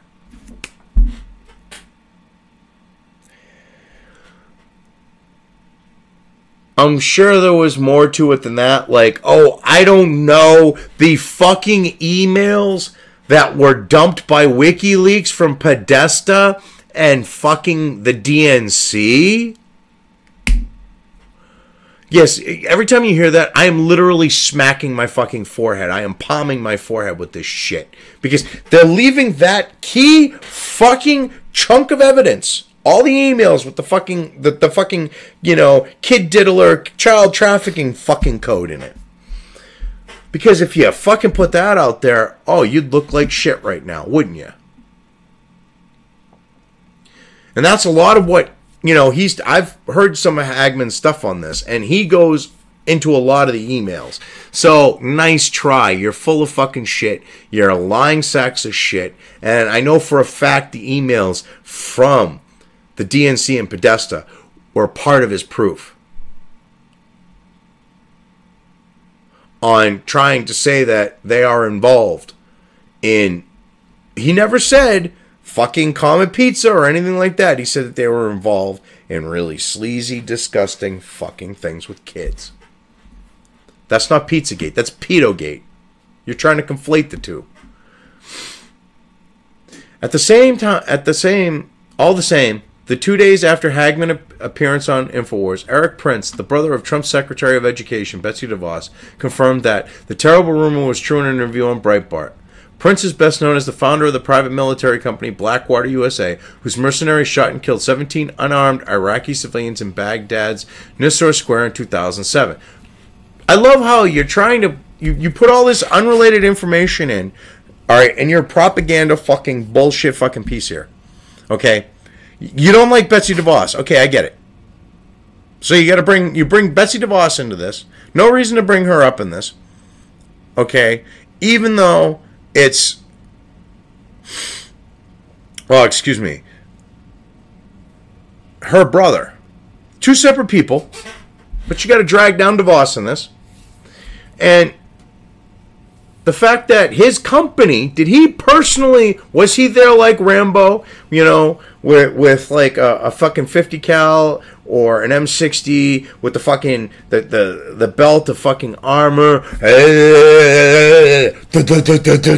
fucking killing them? No. But yet you're trying to make it sound like he murdered these people. He didn't do it. I love this fucking weaving of conflation here, you know, trying to conflate shit and link shit, and it's fucked up. He donated $250,000 to the Trump campaign and became an informal advisor on intelligence and security issues, traveling to the Seychelles during the transition to meet with Kremlin's associate in an attempt to create back-channel communications between Moscow and the president-elect. Okay, which you're trying to make it sound like it's nefarious and shady. It isn't. Other presidents have done the same with foreign leaders. when they were president-elect. And here's the thing that I fucking love about this part. You do realize that when you fucking say that, yeah, he flew there to open up, a direct channel or a back channel or any which way you want to put it with Russia, you kind of prove the point that there's no collusion because you would already have that direct channel or back channel to the fucking Kremlin when it comes to Trump and the Russian collusion thing. So you just destroyed your whole fucking theory right there. You yourself just destroyed that.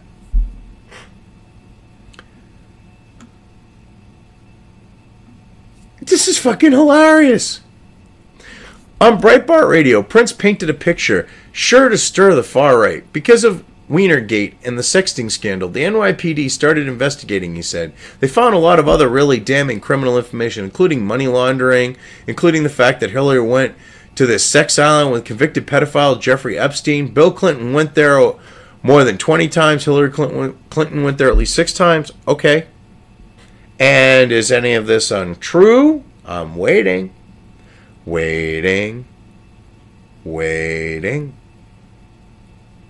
Oh, that's right. It is true.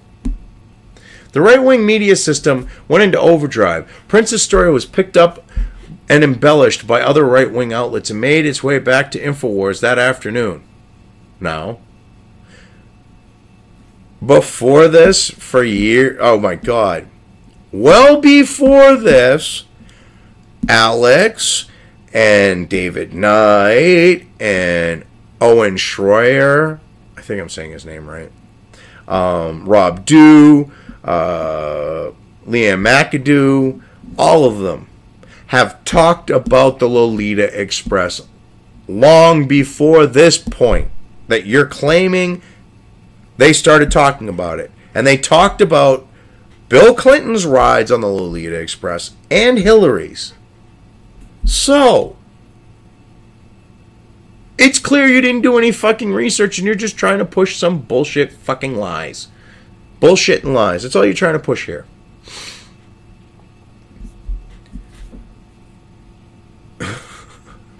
Citing Prince's interview, Jones fumed. When I think about all the children Hillary Clinton has personally murdered and chopped up and raped, yeah, you heard me right. Hillary Clinton has personally murdered children. Jones's video has viewed on YouTube more than 427,000 times. Prince's interview was shared another 81,000 times. I love how you're taking that out of context, okay? If you put it all into context, okay, he was referring to, when it came to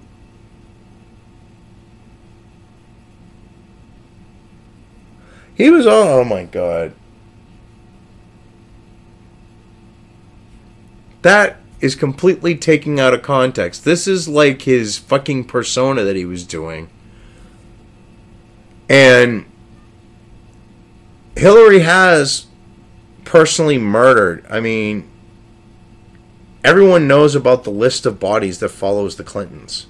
Unless you're a fucking leftist, then you go in denial about it. You have O'Brien and others. Cheryl O'Brien, that was her name, right? The one that I couldn't think of.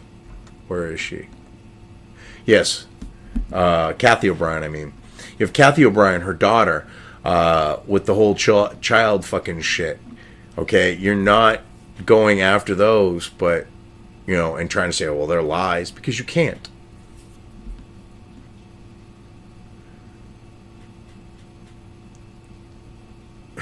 Jones's video was viewed on YouTube more than 427,000 times. Prince's interview was shared another 81,000 times. On Twitter, the numbers were increasing exponentially, 300% in just 6 days. Oh my God. Long before the... I'm sorry for how long this video is. I mean, if you're still here at this point, I just want to say thank you. Long before October 28, 2016, when Comey wrote to Congress that the FBI would be re-examining Clinton's use of private email of a private email server, her campaign knew they had a huge email problem. In the focus groups, voters conflated the case with the emails Russian operatives had hacked from the Democratic National Committee in Podesta, her campaign manager. Oh my God, that was Seth fucking Rich.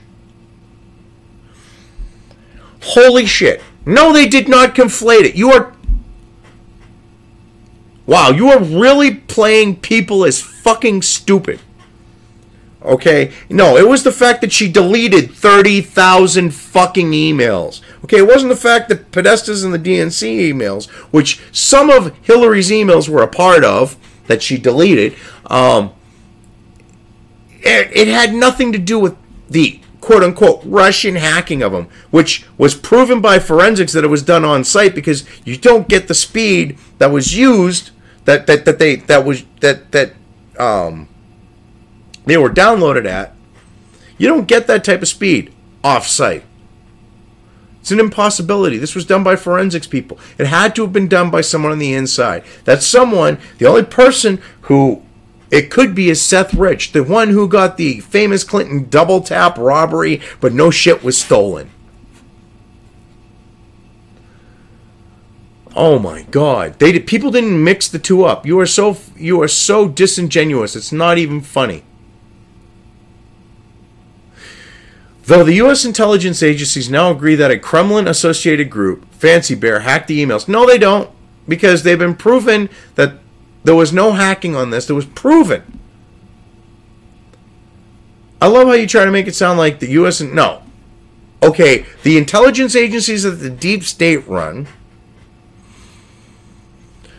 that the deep state has their hands deep up the asses of, they're the ones that are saying that. And it's complete bullshit.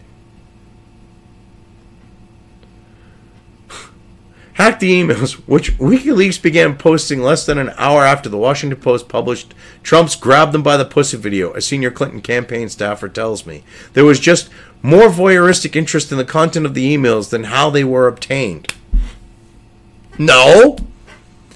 When you have WikiLeaks all but violating their oath to not expose a source, and basically saying it was Seth fucking Rich, the same people who right now have 100% track record of being honest and accurate when it comes to disseminating information and reporting on stuff. You're trying to make them out to be the boogeyman that... Oh my God, this is just fucked up. That Russia has involvement with. And that they were there they dumped them to distract away from the grab them by the pussy video. No, the grab them by the pussy video, the reason why that was no big fucking thing to the public is because you have a man talking about when women consensually let you do things to them. They let you do it. Because you're famous, they want you to do it. I mean, that's what he's basically getting at. Yet you're trying to say, oh no, you know, he's fucking doing the shit that Franken did. No, there's a fucking difference. Franken is groping passed out fucking people from the women in the military, going, ha ha, look at me, honk honk. Okay? Big fucking difference. And how they were obtained, who cares? Is what's in them true? Yes. So I really don't give a fuck how they were obtained. If they show the criminal, you got a problem with the fact that they expose Hillary and the DNC and Podesta for the fucking criminals they are. I got no problem with that. I don't care where they came from. As long as the content is factual, it's all good with me. So even if it was Russia, I wouldn't give a shit. But it wasn't. It was Seth Rich. Deal with it. I mean, when you got Brazil going, yeah, right after that happened, he got off, I got security, I was fearing for my life. Yeah. That kind of also backs it up, too, that it was Seth Rich. The confusion was encouraged online by the likes of David Goldberg, NY. The emails on Wiener's laptop had nothing to do with the Podesta Gmail account, but one of his tweets of the cat's post included Podesta male S23. The hashtag is a flag, Wooly said. It suggests that David Goldberg NY was attempting to get people to look at something. That's the whole fucking point of a hashtag, you fucking morons. Oh, shit. He hashtagged something to draw people's attention to it. Was it untruthful? Was it a lie? No.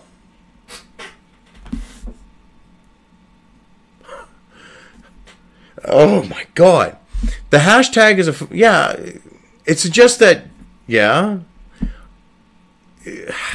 I look at those two things and I'm going, that's the whole point of a hashtag.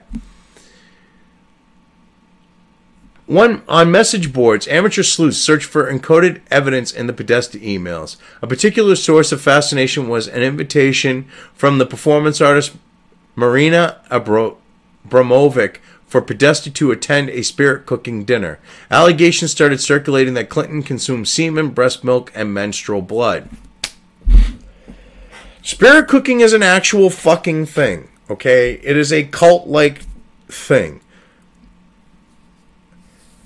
It's in Podesta's email, and you're trying to be like, well, look at this. There were things circulating, allegations that she consumed this, and this. No. No. Now you're trying to conflate these two separate things here to try to go, oh, well, look, Hillary isn't an evil, suck the marrow out of your bones type of person. Literally. Okay? She's not literally like that. Yeah, okay. And there was a lot more. I love how you stay away from all the actual fucking stuff in there. The code for, little boys and girls and child porn and all that shit that was in the fucking emails. I love how you avoid that shit like the bubonic fucking plague. The story still hadn't penetrated Clinton's campaign headquarters. They'd become inured to the avalanche of fake news. Okay, that's not exactly what's the situation. The rumors that she was on her deathbed. No, the rumors were that she was sick and having seizures, which was proven. That she was funding ISIS. As Secretary of State, her and Obama did do that as a matter of record. Those Libyan rebels were literally fucking ISIS. Holy fucking shit. Even dissed by the Pope. Well, I don't know where the Pope comes into this. But when a Clinton campaign staffer noticed Podesta spirit cooking emails reveal Clinton's inner circle as sex cult with connections to human trafficking on dangerandplay.com, become Podesta's practices occult magic on Drudge Report, and then saw Alex Jones shouting that Clinton is an abject psychopathic demon from hell who smells like sulfur, he went straight into Podesta's office at the campaign Brooklyn headquarters. You're not going to believe it, the aide told him. Now you're a fucking witch. No. Wow, you're really trying to twist this fucking shit up. Okay, Matt Drudge links to mainstream fucking articles. Links to you guys. He links to alternative media, you get upset. Which he does link to alternative media as well. He has a fucking way better track record when it comes to, honor, credibility, all those important things as a member of the press than you do. So you're trying to make him sound like he's fake fucking news. Well, I hate to break it to you, Matt Drudge. Way more credible than you. This just made you look like shit, trying to drag Matt Drudge in here like this. This just literally made you look like shit. It goes to show how full of shit, how big of liars you are, how dishonest, how sleazy you are, how dishonest you are, how scummy you are. It shows those things. All right. It really does. And spirit cooking is occult magic. That's literally a matter of fact. Okay, and let's talk about this whole Clinton thing. Is this the time that he was talking to one of Bill's girlfriends that knew Hillary? Because she even backed him up on that. The reason why Hillary smelt like sulfur, okay? And people said this about Obama. It has to do with proper hygiene and not wiping your ass. Or cleaning it properly, like with soap and water. Because they don't do that, they need to put a topical salve on that smells like sulfur. That is where the smell comes from. Bill's girlfriend, who knew Hillary, flat out said that's why. Backing Alex on this one. So why don't we bring that into it? That's why she smells like sulfur. I mean, he's a showman. So he's bringing that up. And you're trying to take what he says out of context. He's literally talking because she can't wipe her fucking ass. She can't wash or wipe her ass. So she has to put a salve on it. That stinks of fucking sulfur. And you're trying to make it sound like he's talking about her being a witch. No. It's because she's a disgusting, vile person. Like, mentally, physically. I mean, she's just nasty. It got even weirder after users on 8chan read a Podesta email that revealed that Democratic activist David Brock had dated the owner of Comet Ping Pong Pizzeria, James Alefantis. The citizen investigator considered Brock their... It was personal. Considered Brock their archenemy. He'd founded Correct the Record, a super PAC that defended Clinton against defamation by online trolls.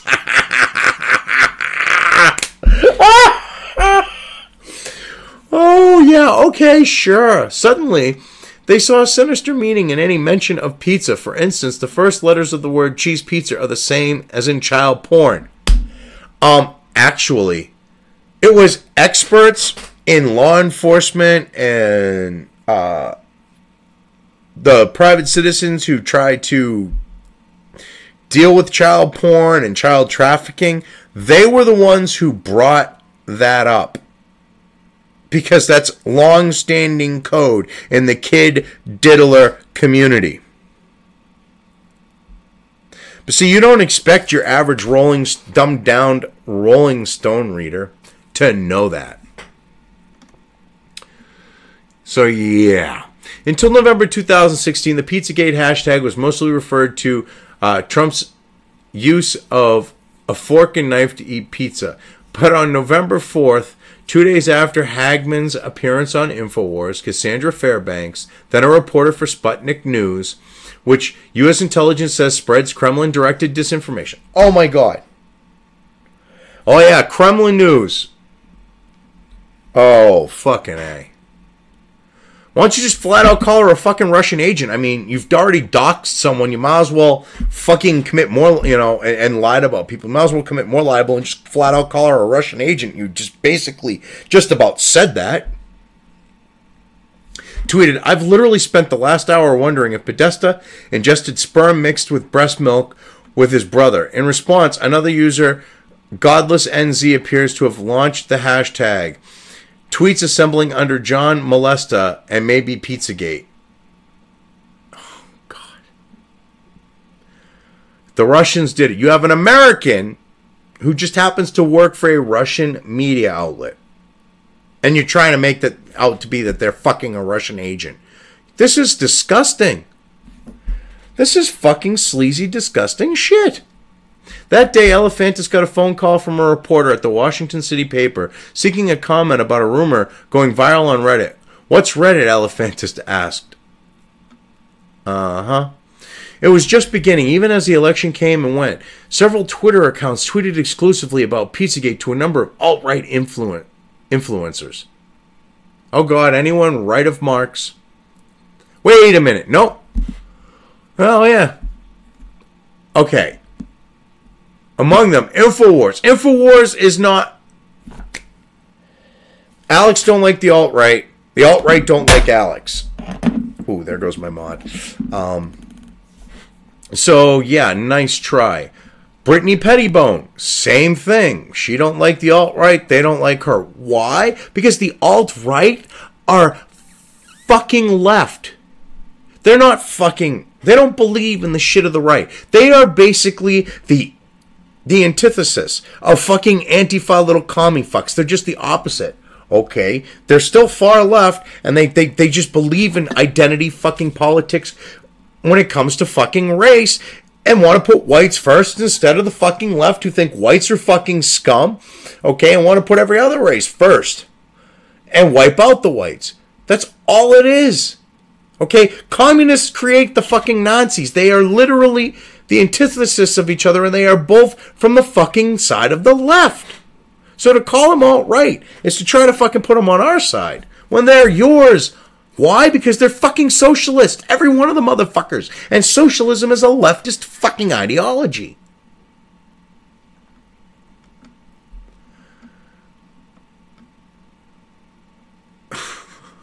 I love how that... And Brittany Pettibone, one of a handful of alt-right girls who regularly appear at the movement events. No, they appear. They don't go to alt-right shit. Brittany Pettibone never went to fucking anything. Oh my God. You are lying, disingenuous sleazebags. She goes to, like, say, Trump rallies. She goes to, say, free speech rallies. She hasn't gone to anything that's been fucking alt-right. Fucking neo-Nazi, fucking wannabe neo-Nazi, fucking white supremacist fucking bullshit. Where's your proof? I want to see your proof, because I know for a fact she hasn't. Oh, that's right. You're committing more libel. At least one single-minded account, Pizzagate, likely caught the attention of Mehmet Ali O'Neill, a Turkish TV anchor. The network O'Neill works for is linked to the government of President Recep Tayyip Erdogan, which was facing international condemnation, including from the Obama State Department, for proposing a law that would risk decriminalizing pedophilia for offenders who married their victims. O'Neill, or O'Neill, or whatever his name is, who has 196,000 Twitter followers, was one of the dozens of Turkish commentators who claimed Americans had no right calling out Turkey for sex crimes, with Pizzagate erupting in their own capital. One of the most shared Pizzagate tweets was posted by the anchor on November 16th, roughly translated, it reads, USA Pizzagate, shaken by the pedophilia scandals. Well, he's got a fucking point. Okay, you've got a bunch of kid diddlers. I love how you put this out as fucking Uncle Creepy Joe, okay, the former vice president, has all this shit coming out about him on camera, inappropriately touching women and fucking young children. Kissing them and groping them and shit. Alright, because some of those touches he's doing are fucking kind of gropey. I love how this shit comes out at this point. Oh, nothing to see here. No. Yeah. This is fucking hilarious. Among the users who picked up the thread was Jack Prosovic, a well-known alt-right troll whom Trump himself has retweeted. He's not alt-right. He's not a fucking white identitarian. That's kind of... He's not a white supremacist. He's not a fucking socialist. You can't be alt-right if you're fucking not a socialist, fucking leftist, ideology-loving, identity politic-loving fuck where whites are the fucking best, okay? Because they are about identity politics and that. So, yeah, he's not that. During the campaign, Prosovic was a special projects director for Citizens for Trump, a never officially organized voter fraud prevention group. Several hours after O'Neill sent his November 16 tweet, Prosovic went to investigate Comet Ping Pong in another nearby pizzeria. All he did was go in with his phone and catch the disgusting artwork on fucking video. The very, kid diddlerish fucking artwork on the walls of Comet Pizza that got painted over after he helped to fucking expose it.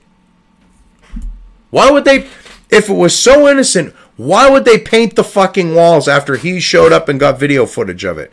Could it be that it was really child rapey? Oh, I think it is, because I've seen the fucking artwork. It was really child rapey. It was fucking disgusting shit. Live streaming the visit on Periscope, he described evidence of what's really going on. A double pane of glass near an oven, security cameras, a texting cashier. Prosovic paused, worrying his viewers might not understand the situation. It's like the movie Jurassic Park, he said.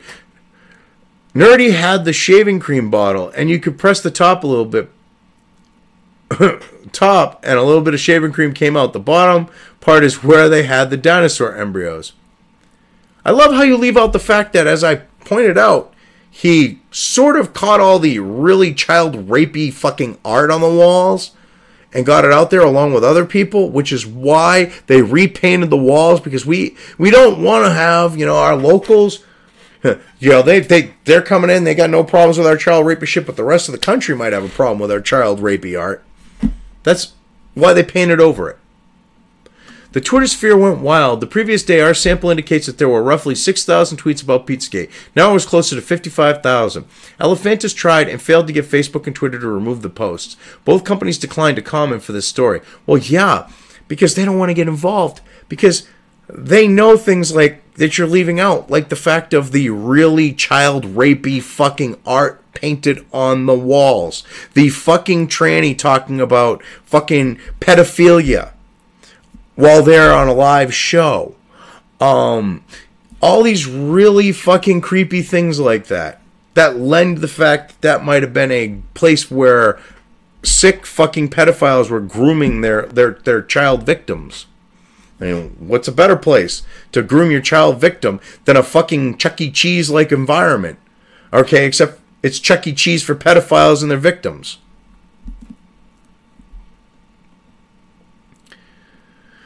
Oh my God. When the restaurant started getting death threats, Elephantis called the police, then the FBI, and got nowhere. It turns out you can say anything about anyone online, he says. It's your First Amendment right to terrorize. He wasn't talking about that. Holy fucking shit. Alright. He wasn't talking about it like that, like you're trying to make it sound like he's covering his ass is what I'm getting at. Okay, you want to know why the police and the FBI didn't touch this shit? Because there was no crime being committed, but yet you're trying to make it sound like, because you don't want this to be. People were calling him out, okay, for his rapey fucking artwork on the walls after Posobiec was there. Okay, so I guess exercising your right to free speech and calling out his business for having artwork on the walls that depicts child rape, which it did, some of it did.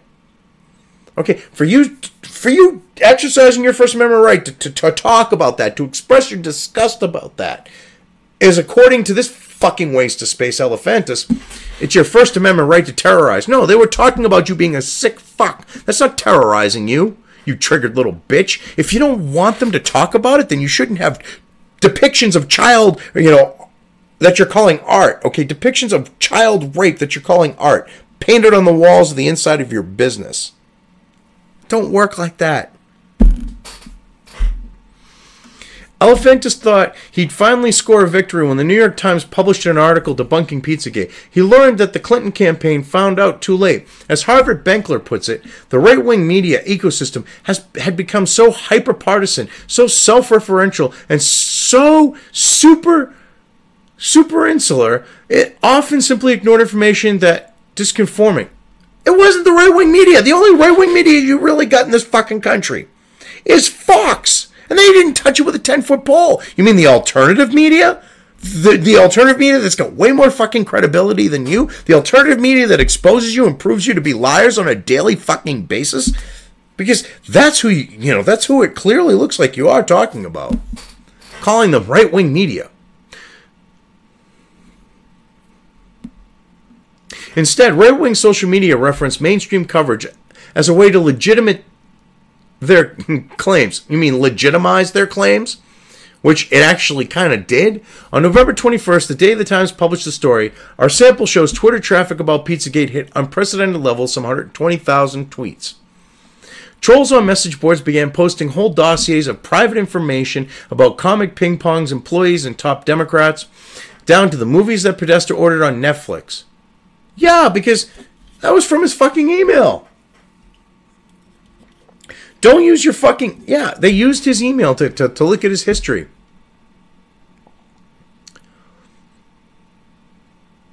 And the dossiers about private information were not about Comet Ping Pong's employees. They were about Elefantis and his man.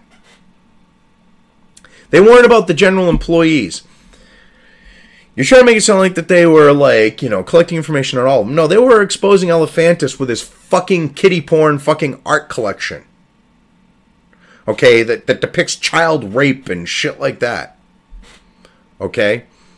His personal pictures, like pictures of, like, kids duct taped and shit. Okay? That's what they were that's what was being collected in these dossiers of private information on Comet Ping Pong employees. That type of shit. You know, how much money he contributed to the Democrats. How the fuck he got to be one of the most influential people in Washington running a shit bum fucking pizza place. When you've got a Chuck E. Cheese that allows fucking tranny singers, okay, to talk about pedophilic acts, okay? It's like Chuck E. Cheese for pedophiles when you get that shit going on. All right? That's what it is. If it looks like a Chuck E. Cheese for pedophiles, it smells like a Chuck E. Cheese for pedophiles, and when you're in there, it looks like there's a bunch of pedophiles grooming kids, it's probably a Chuck E. Cheese for pedophiles.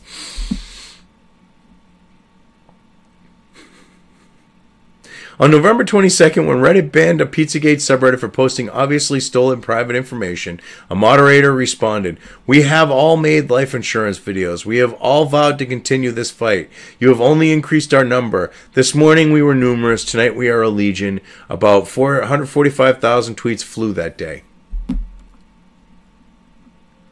Oh my God. Yeah, because they were digging into something that could get you a famous Clinton double tap. Of course they did that.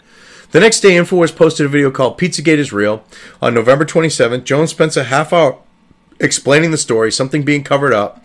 He told his audience, "All I know is, God help us, we're in the hands of pure evil." Hours later, he released another video, Down the Pizzagate Rabbit Hole. On December 1st, the show posted Pizzagate, the bigger picture. In North Carolina, Edgar Madison Welch was obsessively watching much of his coverage, but by the evening, December 4th, he was in solitary confinement at a Washington, D.C. jail. You've got no proof that he actually watched Alex's stuff, okay? You quote the titles, but you don't go into the content, because if you went into the content, he actually flat out says in the Pizzagate is Real video that it has nothing to do with a fucking pizza place. Okay, there are not. He even said there was no basement fucking sex dungeons and shit like that in that video. You're trying to say that he says that shit, but then you use the title of a video which I'm surprised you're this stupid to do this. Okay, but you use the title of a video where he flat out says, "Yeah, don't think there's fucking torture dungeons and shit like that." Okay, he actually explained the long history of the Clintons. Okay. Like, with their sexual deviancy and shit, okay, and the Leader Express. He talked about the, Jeffrey, what's-his-face there, the Leader Express dude, himself. He talked about Podesta. He talked about the pictures that Elefantis and the Podesta brothers have, that they call art, that are, like, basically, you know, depictions of, like, inappropriate, like, poses with children, and even, like, pedophilic undertones and shit. Alright, he talked about that stuff. He didn't talk about a fucking dungeon and a fucking pizza place. Yet you're trying to portray it like that. You didn't think anyone, you know, would read your shit and call you out on it. This is why you guys are fake fucking news.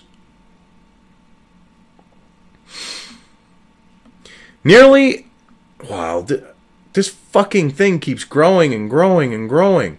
I've been through this now. We're already at 2 hours and 14 minutes, and I'm really sorry, people, this is this long. I wasn't expecting it to be this long. I mean, I got down to where it looked like it was getting to the bottom, and I went, okay. And I thought, you know, I'm like, okay, yeah. I've, got something here that's reasonable, and I want to apologize for the length of this.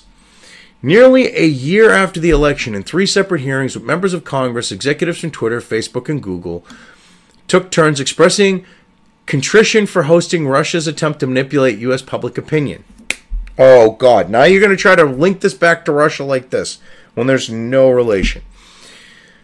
Okay, well, first off, there's absolutely no proof that Russia did sway public opinion. There was $100,000 spent on Facebook that goes back to like 3 years before the electoral process. So they were planning back then, you're trying to claim? Sure. Okay. A Facebook vice president said, "It pains us as a company that foreign actors abused our platform." Twitter's general counsel said he too was troubled that the power of Twitter was misused. You ain't bitching about Israel spending shit tons of money, to sway public opinion through advertising and shit like that with our politics. I don't hear you complaining about that. There was this concept of social media is going to save democracy, Wooly tells me. Twitter didn't envision that powerful political actors were going to use social media in attempts to spread propaganda. What? You didn't think that people would use the internet to spread information? Because I love how they chose this word propaganda. Because, see, propaganda can be factual or it can be bullshit. Factual or bullshit. One or the other. Because propaganda is the presenting and promotion of something, basically. Okay, when you propagandize something, you're trying to push it. You're trying to promote it. And propaganda, as part of this, can be factual. Like, say you're trying to push the fact that, because they call it propaganda. Good example, okay? We've been talking about it. The DNC and Podesta emails, okay?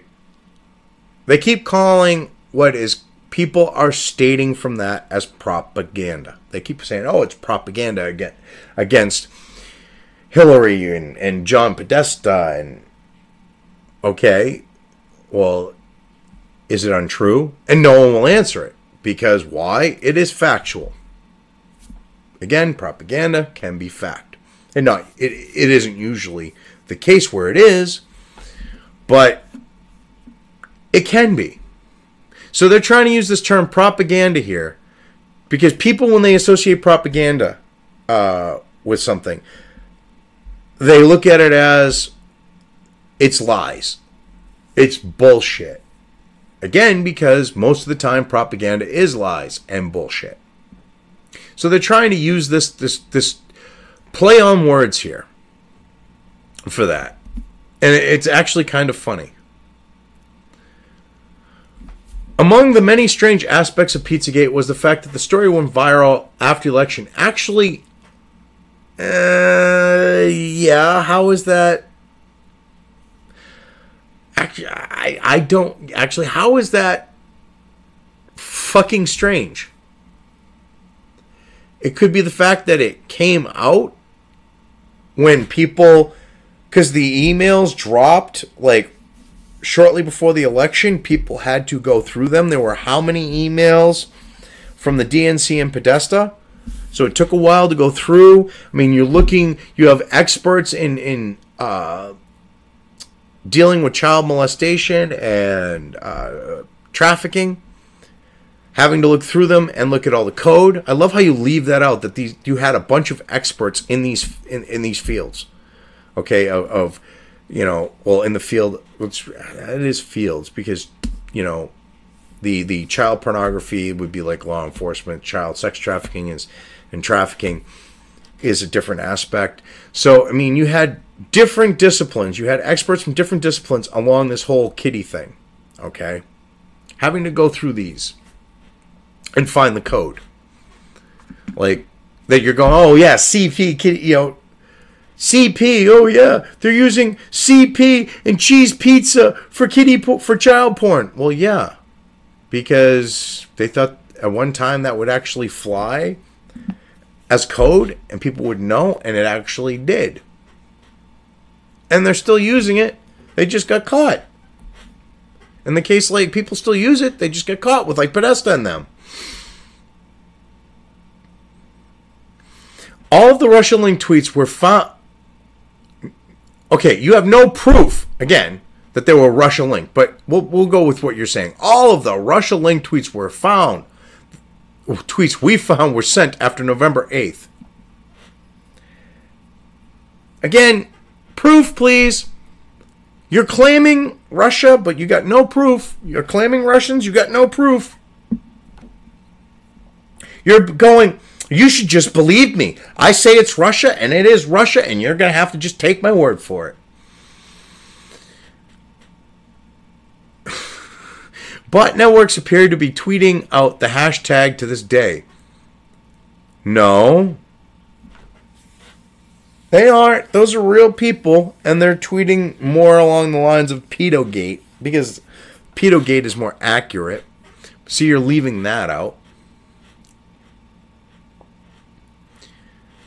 Woolley suggests it could be an attempt to bolster Trump's position. To win... What? He's won the presidency. He's got way higher popularity numbers than the shit polls that you purposely rig on the left to make him look like he's got low approval ratings. He's got higher approval than what you're claiming. I don't see where you've got even a remote basis in fact to claim this shit. Okay, he won. Why does he have to bolster his position or win over the hearts and minds of people? He won over the hearts and minds of enough fucking people to become president. And he's won over more hearts and minds because, oh, what? The economy's doing better than it ever did under Bill Clinton or fucking Obama? Clinton had lost the presidency, he says, but she was not done in terms of her ability to be a representative of the democratic ideals or the ideals that were oppositional to Donald Trump. No, she was done because her criminality and all this other shit had kind of come out before the election. I mean, I love how, you know, she does all this illegal shit with her email server. Oh, no, that didn't ruin her standing. Oh, no, that didn't ruin her popularity. Oh, no, that isn't going to stop people from voting for her. All this shit comes out in the DNC and Podesta email dumps. That, again, looks bad for Hillary. And you go, oh, no, that isn't going to affect her. Oh, no, she's still going to win. Oh, no. Oh. And then you go, oh, well, yeah, she lost because this was just done to make her lose. That's why it was brought out right before the election. No, the American people had a right to know what the fuck was going on. Holy fucking shit. This is just... Oh my God, oppositional to Donald Trump. Hillary played identity politics. I love that last part.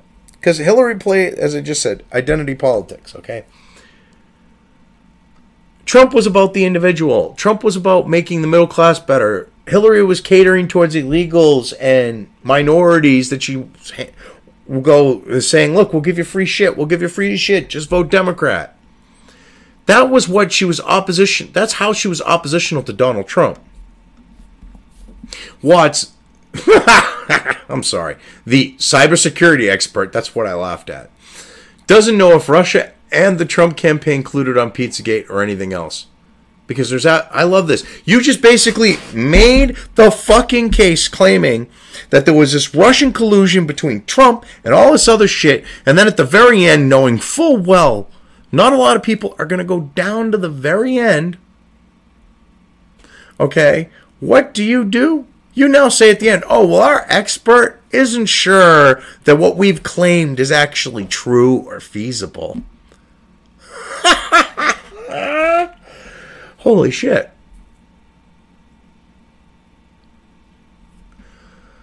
That's just fucking hilarious. But both camps were clearly opportunistic. You mean like both camps? Are you talking like the Hillary camp and the Trump? Oh, no, you're talking about the Russian camp and the Trump camp. Because let's not mention the fact of how Hillary brought discredited people, okay, out that, to make claims that they were sexually assaulted by Trump, to then be proven that they were liars. Well, let's not talk about that and being opportunistic. You can't say that there was no indigenous support, he says. The Russians don't create this whole alt-right movement.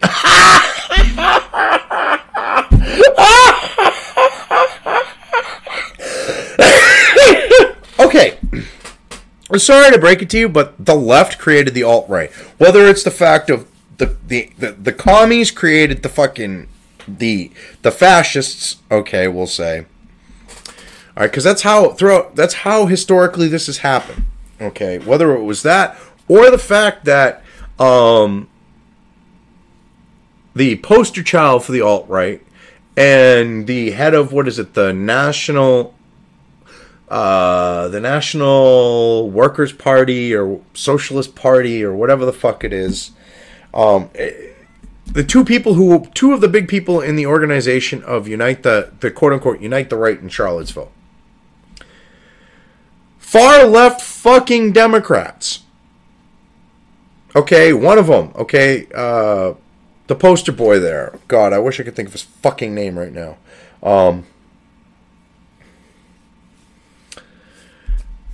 He ran the Occupy shit. Was very close to, high-ranking political figures or higher-ranking political figures as a result. He then all of a sudden flips and does a 180 when Trump, yeah, okay, sure. Then you literally have the other guy that I just mentioned that I wish I could think of his name. It came out in the Podesta DNC email dump. Hillary emailing Podesta saying, all right, how, which this email basically admits that this guy, with how it's worded, that this guy is a fucking ally to the Clinton campaign and the Democrats, okay? He is their bitch. He is their buddy. Okay, and in it, she flat out says, because of this, that he is to get, no one from his group or him is to get a position in the White House when she becomes president, not if. That's not going to happen, but he's supposed to be kept in the loop with briefings 4 times a week. That's right in the fucking emails. So, you have that shitbrick who did the Occupy crap, who now... Richard Spencer. Sorry, it's late. My brain took a minute to pull it from storage. But you got Richard Spencer, who literally ran the Occupy shit, okay, who had ties to left, Democrats and in the actual political sphere. You've got this other guy, the National Workers' Party or whatever the hell it was there. You've got him in the DNC Podesta League that Seth Rich did, okay, of emails. Having Hillary basically say that he's an ally, but he's not getting a position in the White House, but he's going to get updates briefed 4 times a week. I mean, you would think that they would find people that don't have ties to them to push over to the right to try to make the right look bad. You don't have that, though. Okay, so to try to claim the...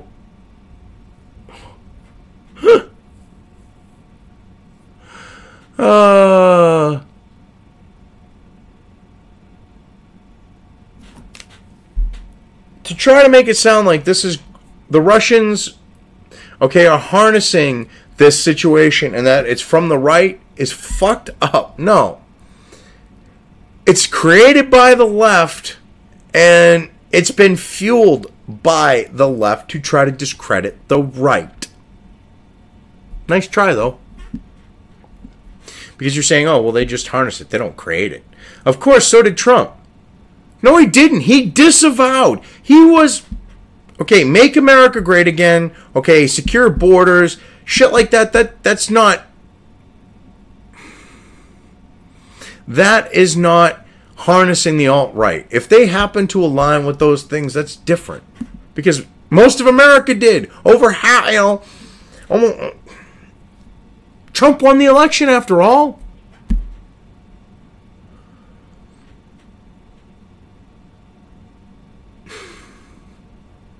But Watts believes the Russians are at least are playing for a much higher playing for much higher stakes than one presidential election.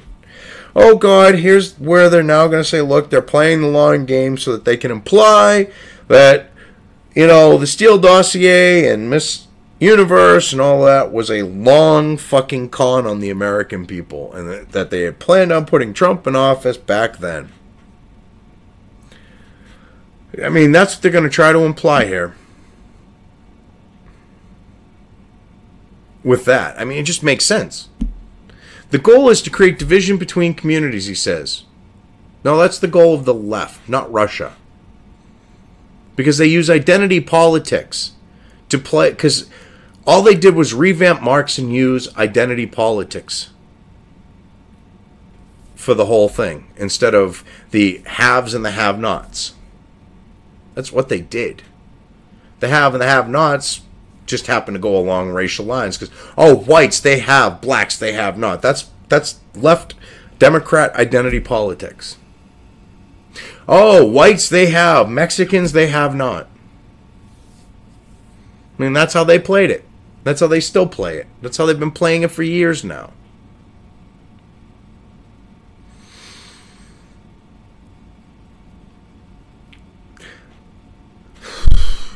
It is making you not trust the state. It is eroding the mandate of elected officials so that they can't govern properly. It is making people want to not participate in democracy because they think it's corrupt.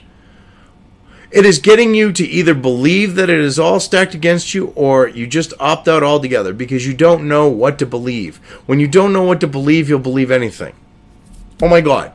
So basically what this little shitbag just tried to fucking promote here is that you should just trust the state. It's like 1984. It has your best interests. Ignore the fact that it's lying to you. I mean, he wants 1984 where you just trust the state and it blows smoke up your ass and feeds you bullshit.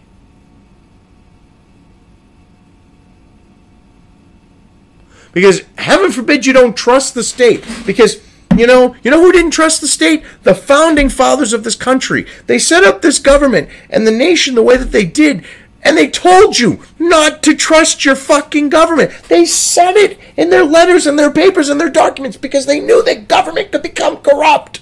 Just like Hillary Clinton and the DNC and the GOP and the establishment, fucking Republican and Democrats and the rhinos and all of them. They knew about this shit. They said, don't trust your government. Keep an eye on it. But you want people to just trust it so that you can, so they'll turn a blind eye and it can push your leftist fucking agenda. And Hillary would just be president and you'd be so happy. I mean, come on now.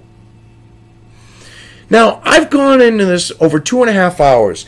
If I haven't covered this well enough, I don't know what to tell you. Okay? I suggest that you go and you look into this whole situation. You go look into the emails yourself, because I've done some research into the Podesta DNC emails. Okay, that's where a lot of this stuff came from. So anyways, as I said, I've covered this in depth enough, so I'm just going to leave things here. If you liked this video, depending on where you are watching it, please give it an upvote or thumbs up. If you want to know when new content of mine hits the internet, don't forget to subscribe to one or more of my social media or video accounts listed here. Also, with YouTube, don't forget to ring that bell. You can find all of my video content on both BitChute and YouTube. This may not be the case with other places I upload to, but I will try to minimize this happening. You are always welcome to interact with me at any of these sites on the list, so feel free to do so. If you have anything you want me to cover in a video when it comes to news or current events, send it right along to me. I will try to do my best to cover it. As always, thank you for watching.